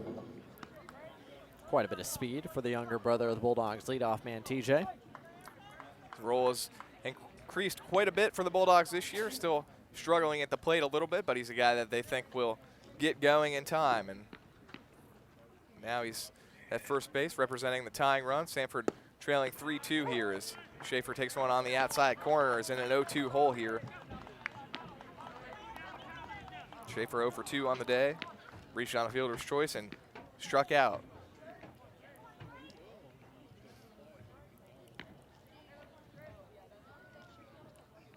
Crane readies and delivers the 0-2 pitch. Swing and a miss from Schaefer, and for Crane, it's his third strikeout.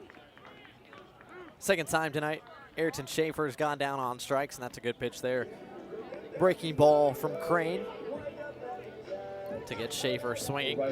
Crane's been good out of the bullpen. There is double barrel action down the left field line as Troy warms up a pair of righties. Looks like Lance Johnson and Corey Childress, but so far, the Troy bullpen doing the job in the form of Andrew Crane. Jordan Fusey to the plate. He's got one of the 5 Samford hits. Takes a big swing and a miss at the first offering from Crane. Samford 2 hits in the first, 2 hits in the second, only 1 hit since then, and that was a bunt single from TJ Dixon in the 5th.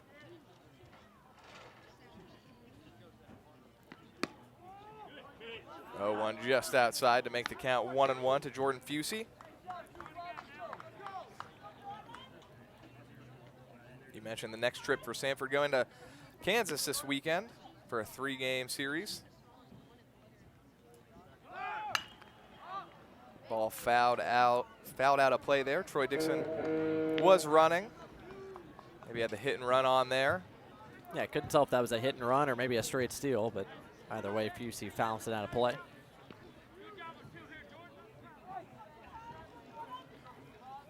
So Dixon at first with 2 outs, a 1-2 count to Jordan Fusey here in the bottom half of the 6th with Troy leading 3-2. 1-2 pitch low. Evens the count at 2 balls and 2 strikes. Troy scored all 3 of their runs in the top half of the 3rd. A couple of back-to-back doubles from Matt Sanders and Brandon Lockridge. Knocked in those 3 runs for Troy. Kevin Williams knocked in a run for Samford in the 1st, and then TJ Dixon was hit by a pitch with the bases loaded in the 2nd for the 2nd Bulldog run. Here it's a 2-2 count. Swung on and hit to short. Sanders is there.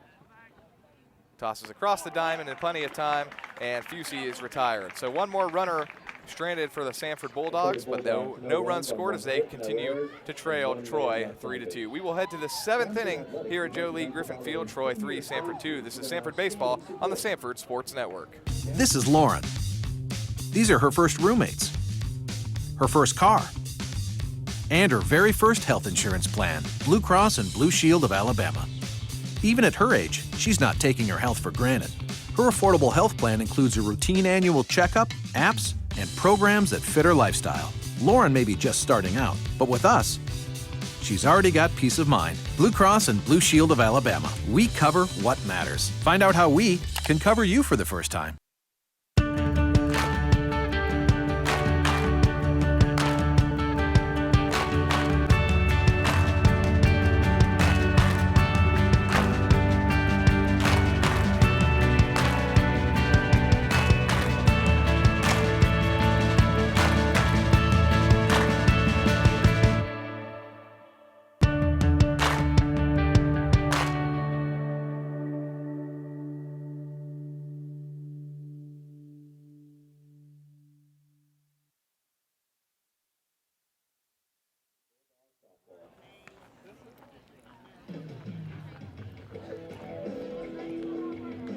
We are back for the top half of the 7th inning of baseball at Joe Lee Griffin Field with the visiting Troy Trojans out in front of the home team, Samford Bulldogs, 3-2. As we head to these final 3 innings, I will turn it back over to Blake Gardner. Thank you, sir. Blake Gardner, John McAfee, Samford Sports Network, bottom of the hour in Birmingham, Alabama. Good ball game. Just a one-run game as we head down the stretch. Top of the 7th. 7-8-9 due up for the Trojans. Starts with Mason Rogers, who takes the first pitch fastball at the knees for a called strike 1. Jared Brasher starting on his 2nd inning of work out of the bullpen and quickly ahead of Rogers, 0-2. That hard fastball pouring into both sides of the plate. Here to start Rogers.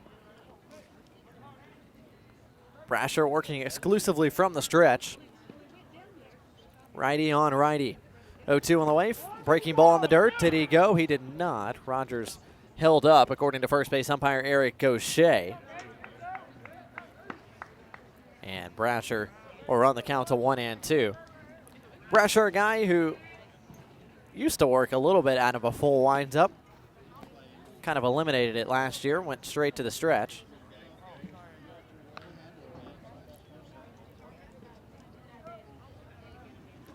And a bit of a mix-up there as Brasher wanted a new baseball. Umpire handed Mulrine one, and Mulrine tossed it to the dugout. So now Brasher's got a new baseball as he faces the bottom 3rd of the order for the Trojans. 3 straight scoreless innings thrown up by Samford pitching. Brasher trying to make it 4 in a row as the 1-2 slider misses outside to run the count even 2-2. 5 hits for Troy. 4 of those hits came in that 3-run 3rd inning. They've had just a single outside of that inning. 2-2 on the way from Brasher. Fastball cut on and missed right by Mason Rogers. Brasher with his 3rd strikeout of his inning plus of work so far. The leadoff man at the top of the 7th is retired. Yeah, it's 3 consecutive of Chase Smart, Justin Friend, and now Mason Rogers. So Brasher in the zone right now and not falling behind hitters. TJ Bender, the designated hitter to the plate, and he takes outside for ball 1. Bender 1 for 2 today. Singled weakly to center back in the 3rd. Also grounded out to Brandon Fryman in the 4th. The 1-0 fouled off left side out of play. And the count is now even. Bender, one of 2 Benders on this roster. TJ, the designated hitter tonight. Brody Bender played in the final frame last night behind the plate. As the 1-1 is a fastball that just misses inside. 2 balls and 1 strike the count. Bender redshirted his freshman year, played 19 games for the Trojans in 2014, and 42 in 2015, 47 a year ago. He's ahead in the count, 3 balls and 1 strike as that fastball misses just a bit downstairs. 44 starts last year for Bender, 29 at first base, 12 at third base, and 3 is the designated hitter. 3-1 slap to center, and it's going to one-hop in front of TJ Dixon for a clean single. TJ Bender entered play tonight with just 3 hits and 32 at-bats. He's 2 for 3 tonight. His 2nd hit to center tonight And Troy's got a base runner in the 7th in the form of Bender at first base. A couple hits for Bender, and first base runner of the night against Jared Brasher. The center fielder, Stephen Whitaker. Pinch runner for the Troy Trojans, as that will be the night for Bender. Pinch runner is number 31, John Tatum. Tatum takes over at first base. The 5'10 junior from Oviedo, Florida. Transferred in from South Florida State College in Avon Park, Florida. He's the runner at first. Brasher out of the stretch. First pitch fastball is a bit upstairs for ball 1 as Whitaker squared and showed bunt, pulled it back in time. Counts 1-0.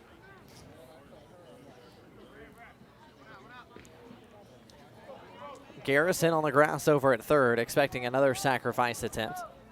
Whitaker with great speed out of the 9 spot. Brasher turns, spins towards first. Nothing going on over there. Troy up by 1, 3-2. Maybe trying to manufacture another one here in the 7th. Hit and run, bunt and run. See if Whitaker turns and squares here on 1-0. He does not. 1-0, slap left side and foul. Tatum, the man, pinch running at first base. Just 1 stolen base on the season, 1 for 2. 7th appearance of the season for him tonight. Talked about Samford going to Lawrence, Kansas tomorrow for a 3-game set against the Jayhawks this weekend. How about the series Troy's got on the docket coming up this weekend back down in the southern part of the state as the 1-1 misses downstairs, runs the count 2-1. The University of Louisiana, the Lafayette Ragin' Cajuns are in town to take on the Trojans, the number 15 team in all of college baseball. Perennial regional host over the last 3 or 4 seasons in the NCAA tournament. Take on the Trojans this weekend. 2-1 chopped right side towards the Samford on deck circle. Runs the count to 2-2. Whitaker 0 for 2 tonight. Pair of ground balls, both toward Dixon at second base. He has scored 1 of the 3 runs Samford that Troy has played it in the game. As the 2-2 check swing, did Whitaker go around? He did not, as the appeal goes to the middle of the diamond. Tracy Cheek around second base. He probably had as good a view as we did. And the count runs full, 3-2. Yeah, tough to ask any umpire to make a call on a check swing when you're basically standing behind the pitcher's mound and not right down the line. Brasher from the stretch. Check over to first. Chases Tatum back to the bag. Full count, 1 away, top of the 7th. Troy 3, Samford 2. Neither team has scored since the 3rd. Dogs haven't scored since the 2nd. Brasher from the stretch. Comes home, payoff delivered. This is chopped first base side. Edens comes up with it, but maybe a foot in foul territory. It's rolled a foul ball, and we'll do 3-2 again. There's a final score from Samford softball's doubleheader. Fell in game 2 to Austin P 10-7, so they fall in both games of their doubleheader this afternoon. Brasher a long look at first. Now comes home. Runner goes. 3-2 chopped off the foot of Whitaker at first. And we'll do payoff once more.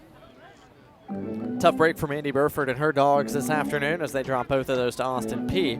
They're back in action at home this weekend. 2 on Saturday, 1 on Sunday. Their first Southern Conference series of the year against the Furman Paladins for the reigning Southern Conference title winners.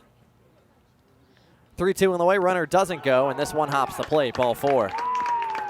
First walk issued by Brasher as Whitaker will trot on down to first. And Troy's got something cooking now in the top of the 7th. 2 on, 1 out. And we flip the card back to the top of the order with Drew Frederick. Yeah, Brasher retired the first 4 hitters. So far, 3 runs on 6 hits through 6 1/3. Frederick steps out, calls time. And we'll look down for some signs. Frederick 1 for 2 tonight, singled and scored back in the 3rd. Also drew a walk in his last at-bat in the 5th. Led off this game with a ground ball to Brandon Fryman. Dixon holding the runner Tatum at second. Brasher's first pitch is a breaking ball that slides across the zone and out of it for ball 1.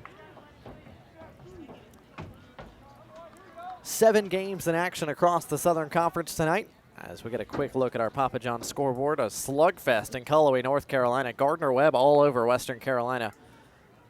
But Western Carolina's drawn back close to even. It's 15-13 as they play in the top of the 8th. Brasher turns and spins, chases Tatum back to second. A little bit more of a pitcher's duel down in Georgia. Georgia Southern hosting the Citadel. Right now it's the Eagles on top of the Bulldogs, 1-0 in the bottom of the 8th.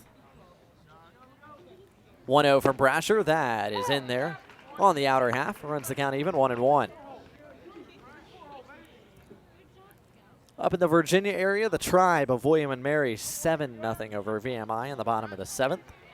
Mercer takes 2 in a row from Florida A&M. They beat them yesterday and beat the Rattlers again today, 11-5. That game's already final.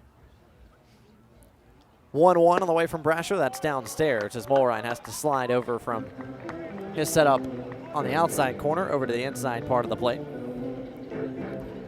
Wofford in a tight one with the Big South Conference member Winthrop. Wofford 5, Winthrop 4, bottom of the 6th. Also in the bottom of the 6th, same score line. In Greensboro, North Carolina, UNCG 5, North Carolina A&T 4. 2-1 on the way from Brasher. Slider, good pitch. Frederick comes up empty. It's 2-2.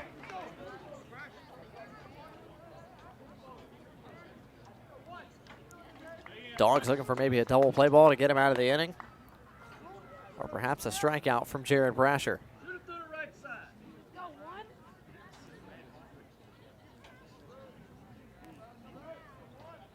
None of the other big teams across the state of Alabama in action tonight. Alabama, Auburn, UAB, all off on this Wednesday night. Brasher a look at second. 2-2 on the way. Slider cut on and missed once more. Frederick goes down on strikes. Big strikeout recorded for Brasher, his 4th of his relief stint, and it's out number 2 in the 7th. Yeah, no doubt. That's a big one for Brasher after getting Rogers to start the inning, a single on a walk to put runners on first and second with 1 out, and a big strikeout there of Frederick, and now just a couple good pitches away from getting out of this inning and getting his team back into the dugout. Matt Sanders to the plate. The big spot passes to the Trojan shortstop.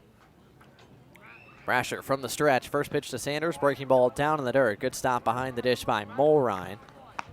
To keep it in front, it's 1-0. Sanders the only guy in the Troy lineup tonight with 2 hits in this game. 4 of the Trojans' 6 hits tonight from the top of the order. 1-0 on the way. Fastball hit well towards right center. Dixon on the run, but he's got plenty of room over in the gap. He's under it, and he makes the catch to retire the side. Trojans had 2 on, but they leave him right there. Jared Brasher bounces back with a strikeout and a flyout to give up nothing for the 2nd consecutive frame. Troy hasn't scored since the 3rd, but they hold a slim 3-2 lead as we've hit stretch time. Bulldogs coming to bat next on the Samford Sports Network.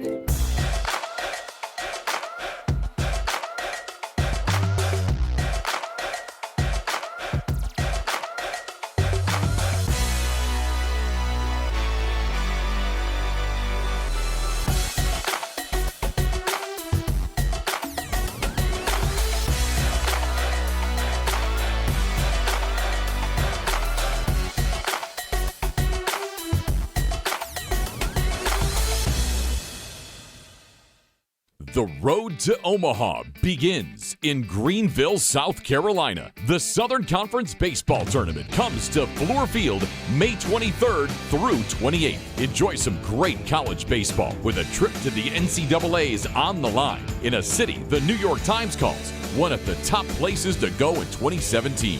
Get your tickets to the tournament and book your rooms in that Greenville today. Experience the games. Explore the city.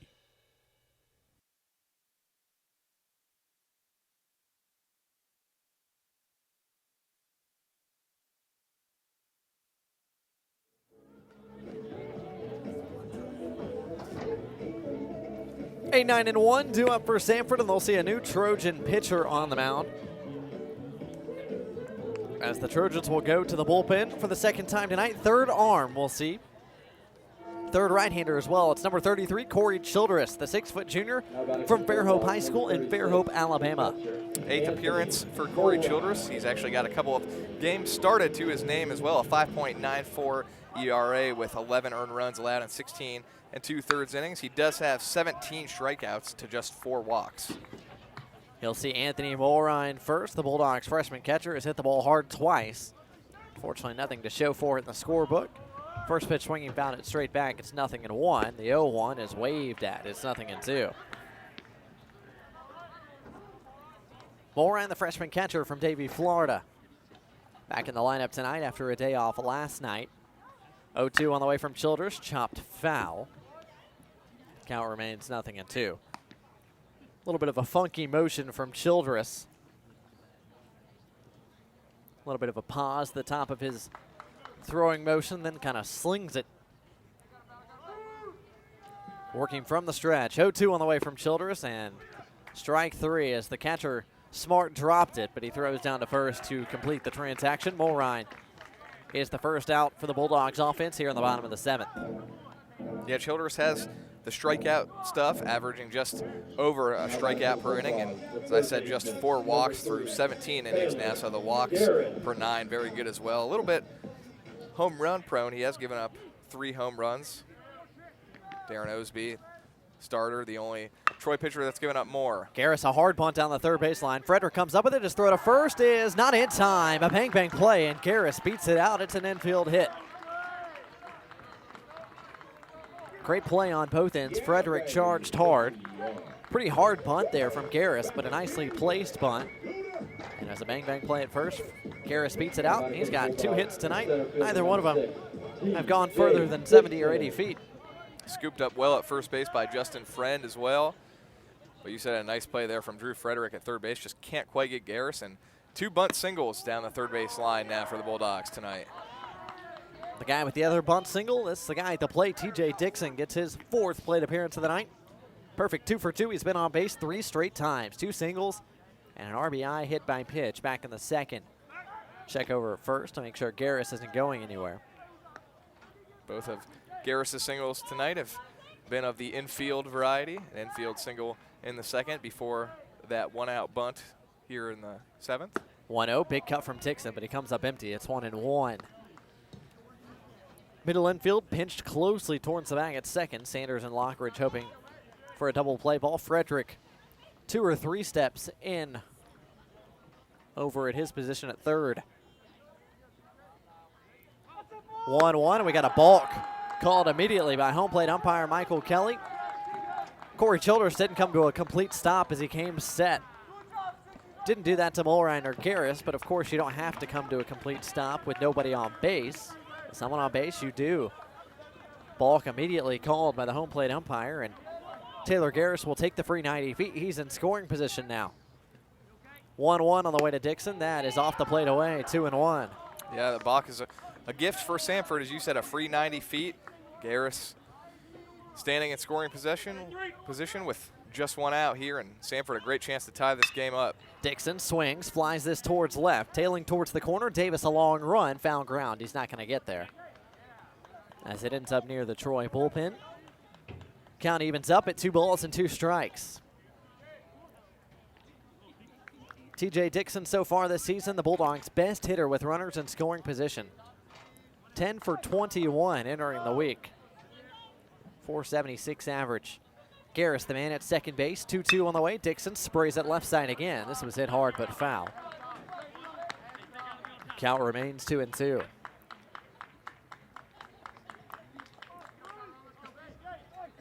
Dixon also torching right-handed pitching so far this season. 21 of 52 entering the week against righties. Long set by Childress, 2-2, off the plate away, ball 3. 3 balls, 2 strikes, 1 out. In the bottom of the 7th and a 1-run ball game. Troy 3, Samford 2. Great battle here between Dixon and Childress. Payoff pitch on the way. Dixon towards the left side once more. Foul. And we'll do 3-2 once more. Dixon spraying everything to the left side right now. Everything well out of play. Childers comes set. Couple looks at second, payoff once more, hit hard, left side, and down the line and left. Davis comes up with it, but he'll have no play at home. Dixon with a big turnaround first, but it'll stop right there. It's an RBI hit for TJ Dixon, his third of the night. And none bigger than that when it ties the game at 3 here in the bottom of the 7th. Yeah, have a day. TJ Dixon 3 for 3 with a couple of runs driven in and a run scored. He's reached base all 4 times tonight for the Samford Bulldogs. TJ Dixon with another hard hit baseball tonight. He's the runner at first. He represents the go-ahead run now. Brandon Fryman coming to the plate, looking for his first hit of the contest. He's been left out of the hit parade so far this evening. Dixon back towards first, bang, bang play over at first, but Dixon just gets back as he was caught in between strides trying to get his lead over at first base. Yeah, that one was pretty close. I think he just got his hand on the bag before the tag was applied. First pitch to Fryman. Hit well right side, but tailing well foul. That'll one hop up against the brick and foul ground. It's 0-1.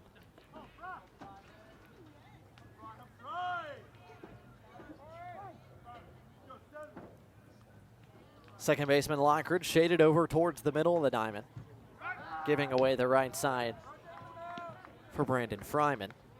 Outfield mostly straight away for the Bulldogs shortstop. Dixon a decent lead over at first, extends now, will head back as he's dancing over there and draws the attention of Corey Childers on the mound once more.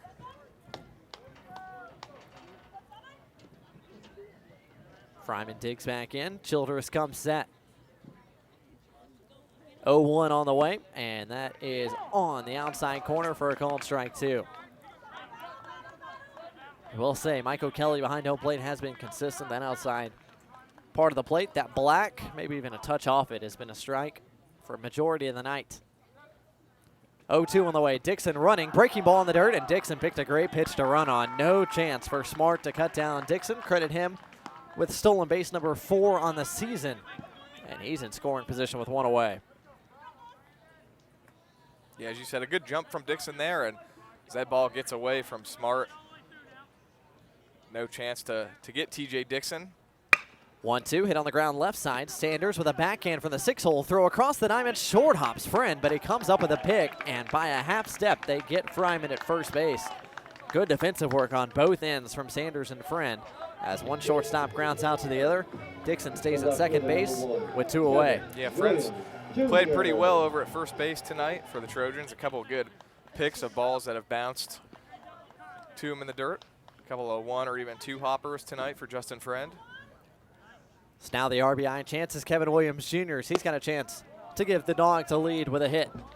And he comes up empty on the first swing. It's 0-1. Time called as Smart behind home plate will go talk to Childress, and Tony David will jog down the line and talk to Kevin Williams Jr. as well.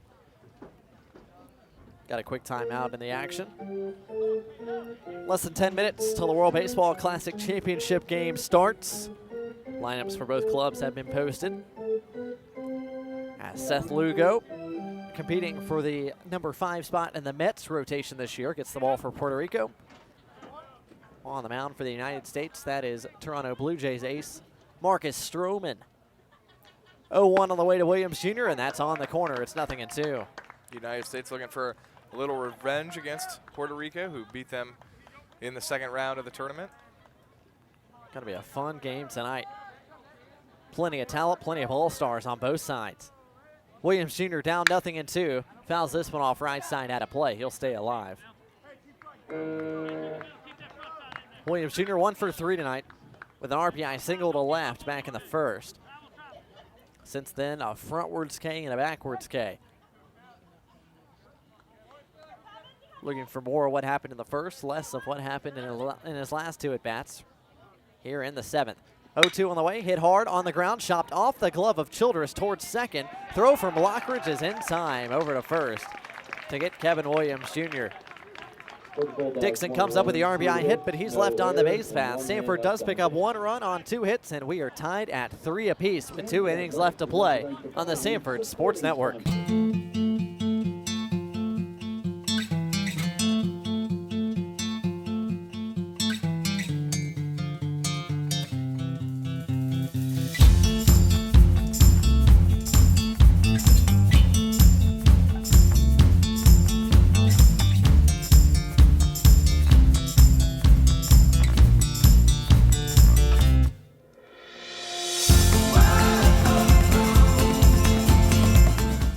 John Imerino, Commissioner of the Southern Conference. With the full cooperation of our presidents and chancellors, the conference has created the SoCon Academic Exchange, a cooperative structure designed to benefit our academic efforts. 3 primary initiatives will be the collaboration of international study programs, a leadership development program to benefit faculty and staff, and an undergraduate research forum.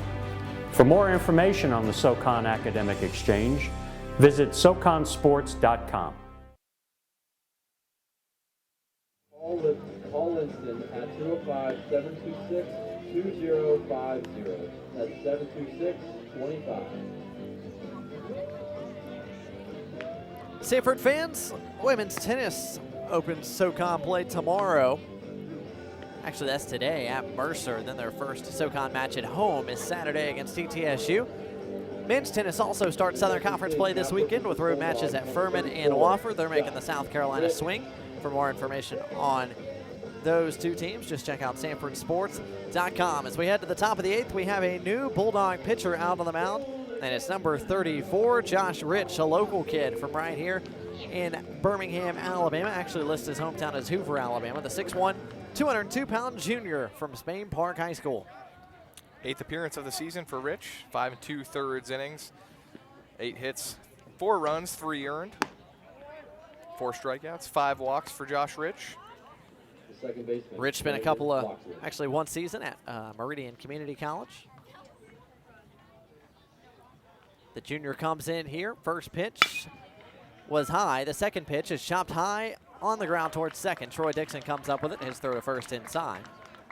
And Brandon Lockridge, the 3-hole in this Troy lineup, is retired for the 3rd time tonight. 1 away for the Trojans in the top of the 8th. And in steps the cleanup man, Trevor Davis. Left fielder, Trevor Davis. Quiet night for Davis so far. 0 for 3 with a strikeout and a couple of flyouts. First pitch to Davis is in there for a called strike 1. Rich did give up a run in his last outing on the 19th against Eastern Michigan, but it was unearned. 0-1, fouled high right side. Edens gives it a look, but it's headed out of play. Just 3 earned runs given up by Rich so far this year, 6 innings of work. Started off the season with 4 straight scoreless outings, 2 against UNC Asheville, 1 against Florida State, 1 against Indiana. Did give up a run against FSU, but that one was unearned as well. Rich quickly ahead, 0-2 to Trevor Davis. Out of the full windup, 0-2 on the way, hit hard on the ground. Diving at third is Garris. He comes up with it. His throw across the diamond in time to get Davis at first. What a web gem-like effort from Taylor Garris to the hot corner. And not just the diving stop, but the throw, too. He did not have a lot of time to get Davis at first, and it was just a rocket right on the money over to Austin Edens. Another fine defensive play we can add to the ledger in this contest tonight. 2 up, 2 down for Josh Rich to kick off the top of the 8th. And the first pitch to the 3rd hitter of the inning is downstairs for ball 1. Chase Smart, 0 for 3 today. A couple of strikeouts and a pop-up and foul ground. 1-0 is downstairs as well. It's 2 balls and no strikes. Smart, 23 hits, 78 at-bats so far this year.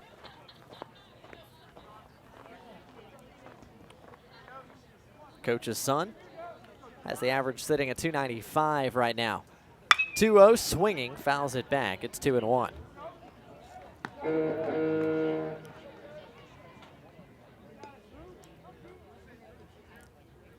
Smart, one of the best high school baseball players here in the state of Alabama ever, really, as this one sprayed right side and foul once more.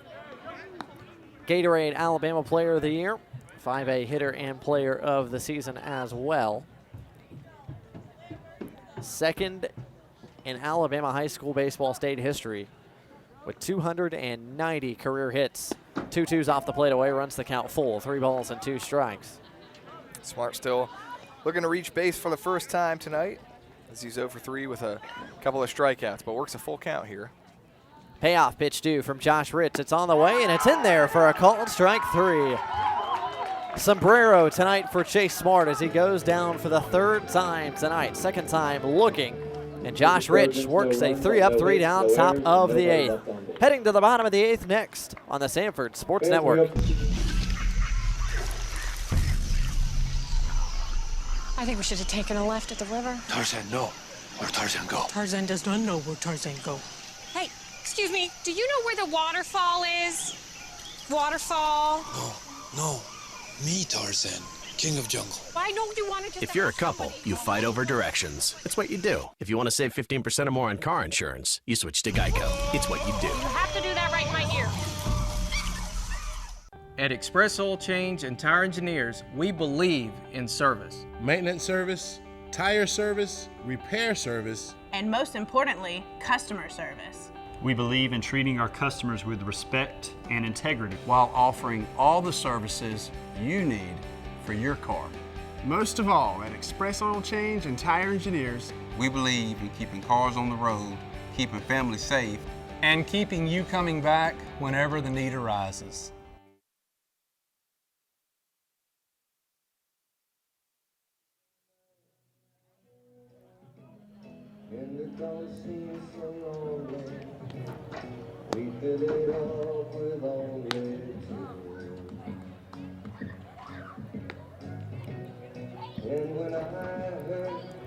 Bottom of the 8th coming. Blake Gardner, John McAfoos, just past the top of the hour here in Birmingham, Alabama. Samford Sports Network on FM 91.1 WVSU, and also video streaming on YouTube Live. Fourth arm of the night for the Troy Trojans. First lefty we've seen. It's number 24, Ryan Foltz, the 6'1 freshman from Jacksonville, Florida. Will come on here in the 8th, trying to work yet another scoreless frame for Troy. 4 2/3 innings pitched for Foltz so far this season, over 6 different appearances in those 4 2/3 innings. He's allowed 2 runs, both earned on 5 hits, 4 strikeouts, and just 1 walk for a 3.86 earned run average.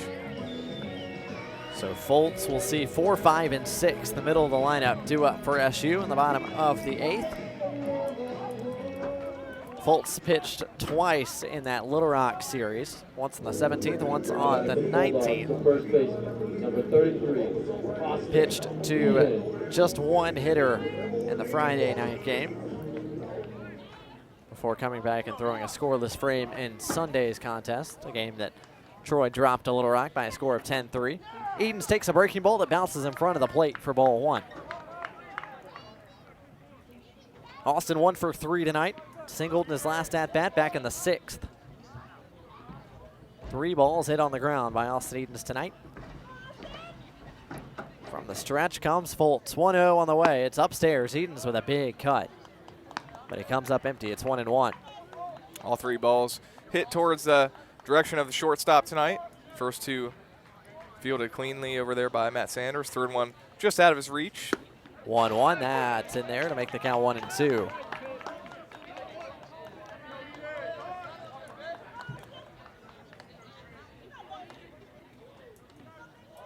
Troy 3, Samford 3 as we play in the bottom of the 8th. Austin Edens trying to get on base as the leadoff man. Spoils that delivery. Ricochets off a light pole here and bounces back into foul ground on the playing surface. Much different surface tonight than last night. Troy's field is all turf with the exception of the warning tracks in the outfield. Samford, an all-natural grass playing surface. As Eden sticks back in, Foltz takes a long time getting a sign, and Eden steps out, calls time. Jolie Griffin Field here in Birmingham, also a bit smaller dimensionally than Troy's home field. Foltz from the stretch, 1-2 on the way. Edens fouls it off someone's mask. Either the catcher Smart or the home plate umpire Kelly. And we'll do 1-2 again. 340 down the left field line down in Troy, and an even 400 to dead center before shortening up in right due to a 30-foot high wall. 335 down the left field line, 330 down the right field line, 390 dead center here at Jolie Griffin Field. From the stretch, Foltz 1-2 on the way once more. That's downstairs. Good take by Edens. It runs the count even. 2 balls, 2 strikes. Edens just trying to find a way on base however he can right here to start the bottom half of the 8th for Samford.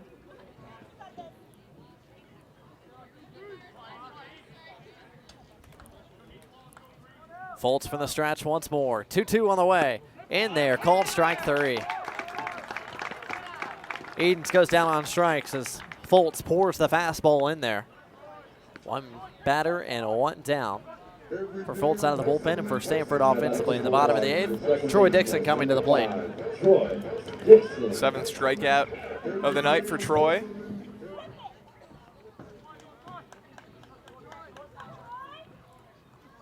Troy Dixon, the lefty, lefty on lefty matchup. As the first pitch is a breaking ball that stays upstairs. Dixon has to duck out of the way. Dixon already hit by a pitch once tonight back in the 2nd inning and grounded it out to short a couple of times.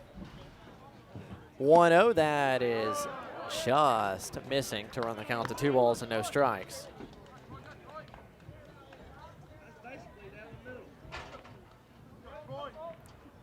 Dixon trying to find his way aboard here in the 8th. 2-0, that's down the heart. Count out 2 balls and 1 strike. Another righty up and loosening. Actually, it looks like he's hot down the left field line. 2-1, Dixon sprays it into left for a single. Past the outstretched glove of Frederick at third. Big turnaround first for Dixon, but he's going to be held right there by a strong throw from Davis in the left. First hit of the night for Troy Dixon. And the Bulldogs have a base runner here in the 8th. Yeah, that one's got to feel pretty good for Troy Dixon, who had a rough series last week against Eastern Michigan as well, and got the night off last night in Troy, but here strokes one down the left field line for a base hit, his first of the night. Ayrton Schaefer now with Dixon the man at first. First pitch to Schaefer is in there for a called strike 1. Schaefer also looking for his first hit of the night. Pair of strikeouts in his last 2 at-bats. Also grounded into a fielder's choice at third base in the 2nd.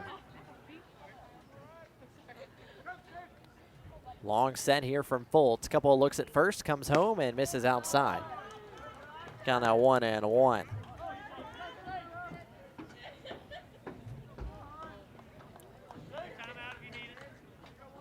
Jordan Fusey in the on-deck circle, another left-handed bat, the last lefty in the Bulldog lineup. With lefty Ryan Foltz on the mound. He'll turn and throw towards first. It's a show-me move as Dixon's back in plenty of time. 1-1 count. Decent time to put a little hit and run on, maybe start the runner. Foltz working from the third base side of the rubber. And one more turn and throw towards first. Dixon back in safely, doesn't even have to leave his feet. Schaefer, 12 hits, 49 at-bats so far this year. 3 doubles and 4 home runs. 1-1, right back to the screen. Off the bat of Schaefer, it's 1-2.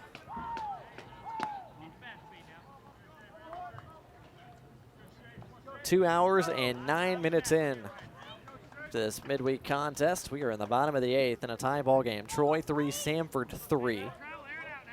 Dogs trying to earn a split after getting beat 9-2 last night down in Troy. Foltz from the stretch. Another long set, and he's got Dixon picked off a first, but he overshoots his first baseman friend. Dixon with a wide turnaround second, headed to third. Might be waved around third. Throw coming in from right field to try to get Dixon at the plate is not in time. Dixon scores all the way from first, and Samford's got the lead 4-3 here in the 8th. Wow, an aggressive waving of Troy Dixon home there. Samford wants that run right there, and man, that was a close play at the plate. I thought they were going to get him. I think the throw was on time, but I think Troy Dixon just snuck his hand there before the tag could be applied. So they get Troy Dixon picked off a first, throw the ball away, and he goes first all the way to home to score the run that puts Samford back in front, 4-3. Wow, what a play. Samford leads after the errant pickoff throw. First error committed by either side tonight as the 1-2 misses up and in, run the count to 2-2. Hat tip to Tony David, the third base coach. What an aggressive call there with one away, sending Dixon around third. 2-2 on the way to Schaefer. Cut on and missed It is strike 3 as he K's up for the 3rd time tonight. 2 away now in the bottom of the 8th with Samford on top 4-3 as Dixon motors all the way around to score. Bases empty for Jordan Fusey. The right fielder, Jordan Fusey.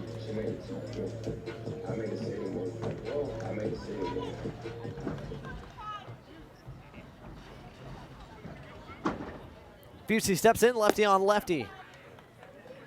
And the first pitch from Foltz misses down and away for ball 1. Fusey 1 for 3 tonight, singled in his first at-bat back in the second, and almost takes one off the shoulder or the head area as that was up and in. Ducks out of the way. It's 2-0. Yeah, that one looks like it nearly got a piece of his face. Yikes. Fusey takes a moment, and so will Foltz out on the mound as the count runs to 2-0. 2-0 from Foltz, and of course that's right down the middle, 2-1. Fusey with a single to left, also a fly out to left, and a ground ball to short. Everything's been sprayed to the opposite way so far tonight, and that's up and in as well. 3-1 as that pitch will trickle all the way to the screen.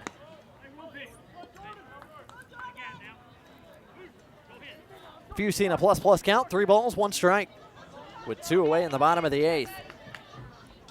Anthony Mulrine awaits in the on-deck circle if the inning gets to him. 3-1 on the way. Hit hard left side, but foul. Just over the Trojans' dugout, third base side.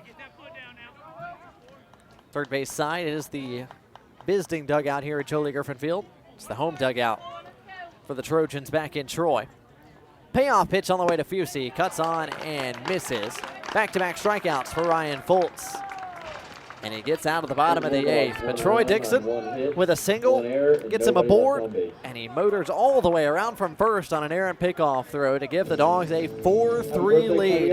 Samford 3 outs away from a win. We head to the top of the 9th next on the Samford Sports Network. The road to Omaha begins in Greenville, South Carolina. The Southern Conference Baseball Tournament comes to Fluor Field May 23rd through 28th. Enjoy some great college baseball with a trip to the NCAA's on the line in a city the New York Times calls one of the top places to go in 2017.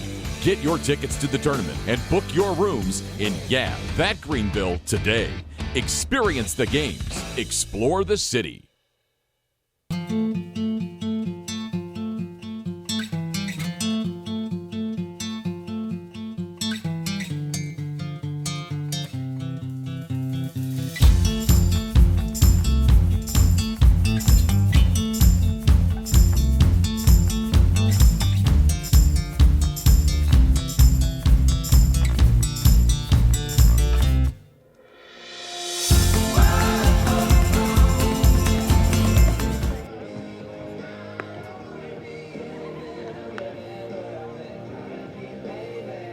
Top of the 9th. The Bulldogs protecting a 1-run lead, and you'll never guess who's on the mound right now. Yep, Wyatt Burns, number 29, going to be called upon to try to close this thing down after not getting any work last night.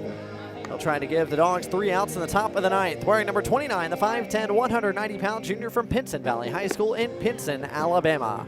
Yeah, and he's been pretty dominant again this year so far. 16 and a third innings already pitched for Wyatt Burns. He's got 8 saves. He's 2-0 with a 1.65 earned run average, 12 strikeouts, 5 walks, just 3 earned runs in those 16 and 1/3 inning pitched, and a 182 opponent's batting average against. 6, 7, 8, 2 up for the Trojans. And after Troy led this game 3-2 all the way through the middle inning, Samford picks up 1 in the 7th and 1 in the 8th. They lead 4-3 and are 3 outs away from earning a midweek split against the Troy Trojans. Justin Friend will start it off for Troy. Burns out of the stretch. First pitch on the way to Friend. The lefty is in there for a called strike 1. Friend 0 for 2 tonight. Walked back in the 2nd. Pair of strikeouts in his last 2 at-bats. Looking in the 4th, swinging in the 6th. This is chopped right side. Wyatt Burns off the mound, fields it cleanly, flips to Edens at first. 1 gone in the top of the 9th.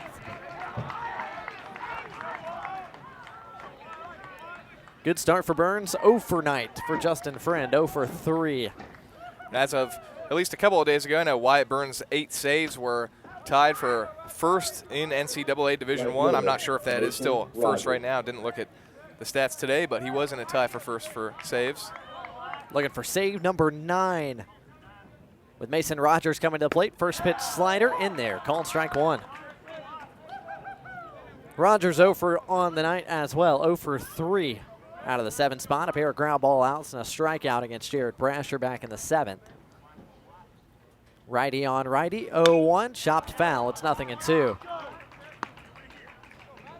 Wyatt Burns is rough on right-handers so far this year. He's been just as rough on lefties, though. 3 of 20, a 150 batting average against Wyatt Burns from the left side, 200 from the right side. 0-2 slider, sweeps across the zone. That's 1-2. In last Saturday's game against Eastern Michigan, Burns came into a bases-loaded, no-out situation and promptly turned a 1-2-3 double play and then struck out the next batter to get out of it without allowing a run. 2-2, fouled off. Count remains 2-2. That sounds about right. Opponents with runners on base so far this year against Wyatt Burns, 2 of 30. As he's inherited some fires early on in the year. Nobody on, 1 away, top of the ninth. Samford on top, 4-3. 1-2 on the way. Slider in the dirt, cut on and missed. Rogers goes down swinging. Samford 1 out away from a W. Wyatt Burns records strikeout number 13 of the year. 13 strikeouts in 17 innings of work. Last hope for the Trojans tonight falls to John Tatum. Tatum pitch ran for TJ Bender a couple innings back. He'll get his first plate appearance of the night. And the first guy he sees is Wyatt Burns. Fastball misses up and away for ball 1. And only the 5th at bat of the season for Tatum. He's 1 for 4. 1-1, hit hard right side and just a pitch foul. It was a sinking line drive down the first base line, and gosh, that missed the chalk by maybe 6-8 inches. Yeah, that was about as close as you can get without it being called fair. I mean, it looked from up here. I mean, it's tough to tell from our angle, but that was incredibly close to getting a piece of that chalk line. 1 ball, 1 strike, 2 outs, bases empty, top of the ninth. Tatum against Burns. 1-1 on the way, fouled over our heads. And Troy's down to their last strike.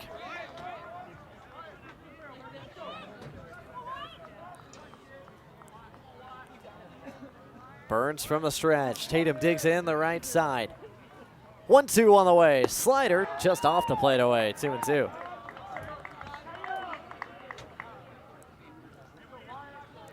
Outfield straightaway, infield straightaway. Burns toes the rubber. 2 balls, 2 strikes. Burns against Tatum. Burns comes set, comes home, swung on and missed. Wyatt Burns records the strikeout. Samford wins 4-3 as Wyatt Burns pick up save number 9 on the season. And a come-from-behind win for the Dogs in the midweek to split the midweek series with the Troy Trojans. Gritty win for Samford. A couple runs early, a couple runs late. Really the bullpen for Samford. Very, very nice performance tonight after they struggled last Sunday against Eastern Michigan. They struggled a little bit yesterday, and today very good. In fact, only 1 hit allowed between Brasher, Rich, and Wyatt Burns over 4 innings pitched. Almost a night and day difference for the Bulldogs pitching staff from last night. They gave up 13 free passes and hit a guy last night down in Troy. Tonight, they put up 4 straight scoreless innings in relief of Cody Shelton, who went 5 strong for the Dogs. And Samford able to manufacture enough offense to come away with a 4-3 win tonight in Birmingham to split the season series with the Troy Trojans. Post-game show coming up next, presented by Coca-Cola. We'll get a post-game recap, and we'll talk with Samford head coach Casey Dunn down on the playing surface when we come back. You're listening to Samford Bulldog Baseball.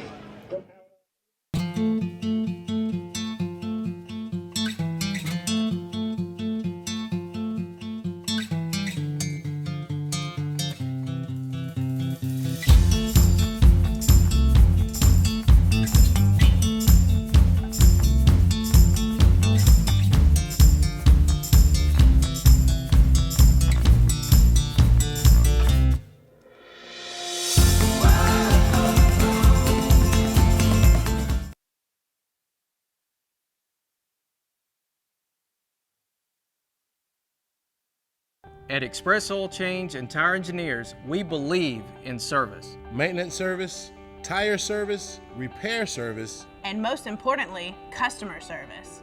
We believe in treating our customers with respect and integrity, while offering all the services you need for your car. Most of all, at Express Oil Change and Tire Engineers, we believe in keeping cars on the road, keeping families safe, and keeping you coming back whenever the need arises. These are the student athletes. This is where they train.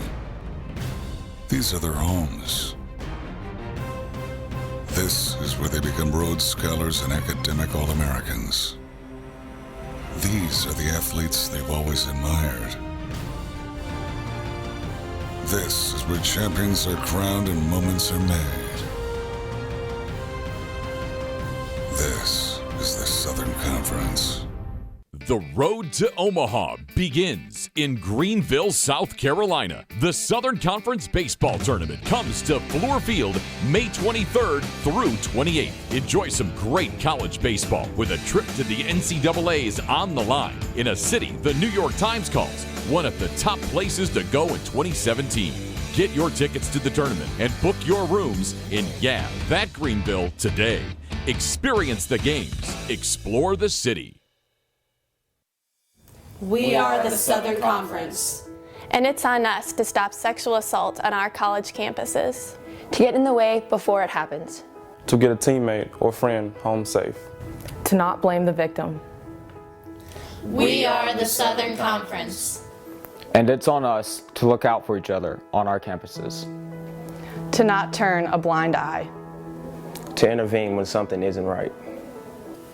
We are the Southern Conference. And it's on us to stand up. To step in.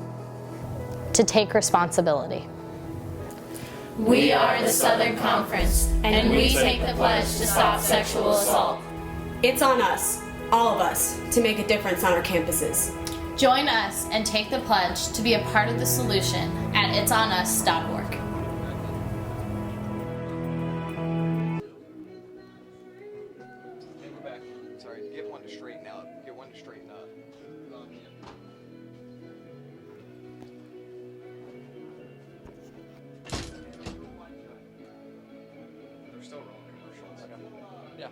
Tell them you can come back.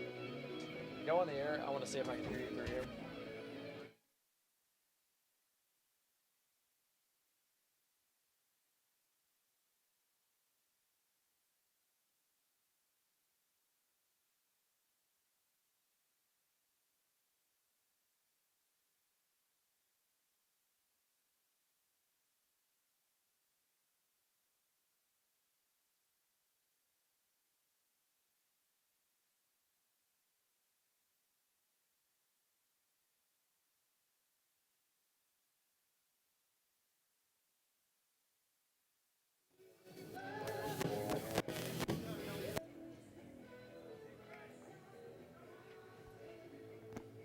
Back here at Joe Lee Griffin Field, we have a final score of Samford 4 and Troy 3. Samford a couple runs early and a couple runs late. One in the first, one in the second, and then one in the bottom of the seventh, one in the bottom of the eighth. TJ Dixon, the offensive leader for the Samford Bulldogs. He reached base 4 times, was hit by a pitch, and went 3 for 3 with a couple of runs driven in. Congrats on the win, Coach. And a run scored. The bullpen, very good for Samford. A couple innings for Jared Brasher with 4 strikeouts and just 1 hit, 1 walk. Scoreless inning from Josh Rich and a scoreless inning from Wyatt Burns. We'll send it down to Blake Gardner, who is standing by with Coach Dunn.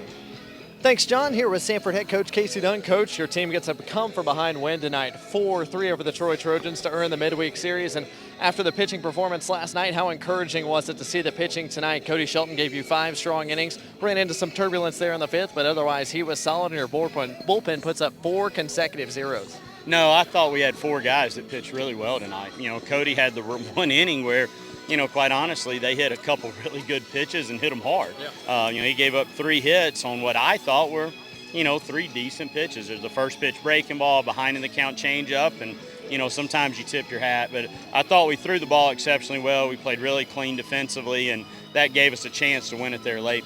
And then on the offensive end, both of the Dixons come through in their own special way. TJ Dixon with the late RBI hit, and then how about Troy Dixon getting the wave around from Tony David around third there to score all the way from first in the eighth? No, and obviously a good job by Troy of going hard the whole way, but also a good job by Tony, recognizing the first baseman, was the one picking it up. That's a different play and a different decision if the right fielder's there, but, the first baseman, that's a long way to go back to the plate, and may not should have sent him, but with a guy running that far, first baseman, you got to take a chance. And, like I said, a good job by Troy of not giving up on it as well. And after last night, your team bounces back, picks up another win. Second straight week we've seen your team bounce back from a Tuesday night loss with a Wednesday night win. What does that say about the resiliency of your club so far in the midweek? Well, not just a Tuesday night loss, but Tuesday night of terrible baseball, So, we've bounced back well a couple times. I think, that, a lot of what we're doing this year with inconsistency, I think is a sign of inexperience. But I think being able to bounce back like we have is probably a sign of youth, too, because they don't know any better. And, they flush things. You were with us last night. I mean, heck, by the time we got back, the loss was behind them. They move on pretty well, and I think at times that can be. You wish they held on to losses a little longer, but at times like this week, it's good to be able to move on and then play well the next day. Well, Coach, your team played well tonight, picked up a solid 4-3 win. Congrats on the win, and thanks for the time. Thanks, Blake. That was Samford head coach Casey Dunn down here on the field. Time to kick it back up to the booth with John McAfoose. John. Thank you, Blake. And you heard Coach Dunn say there about Tony David's aggressive waving of Troy Dixon. Maybe he shouldn't have sent him, but he did send him, and it worked out as the wild throw over to first base goes for the only error of the game, and Troy Dixon hustles from first all the way around the bases to score what ended up being the game-winning run for the Samford Bulldogs as they defeat Troy 4-3. Baseball is off until the weekend now. After a couple games here against Troy midweek, they will be in Kansas this weekend for a 3-game non-conference series against the Jayhawks.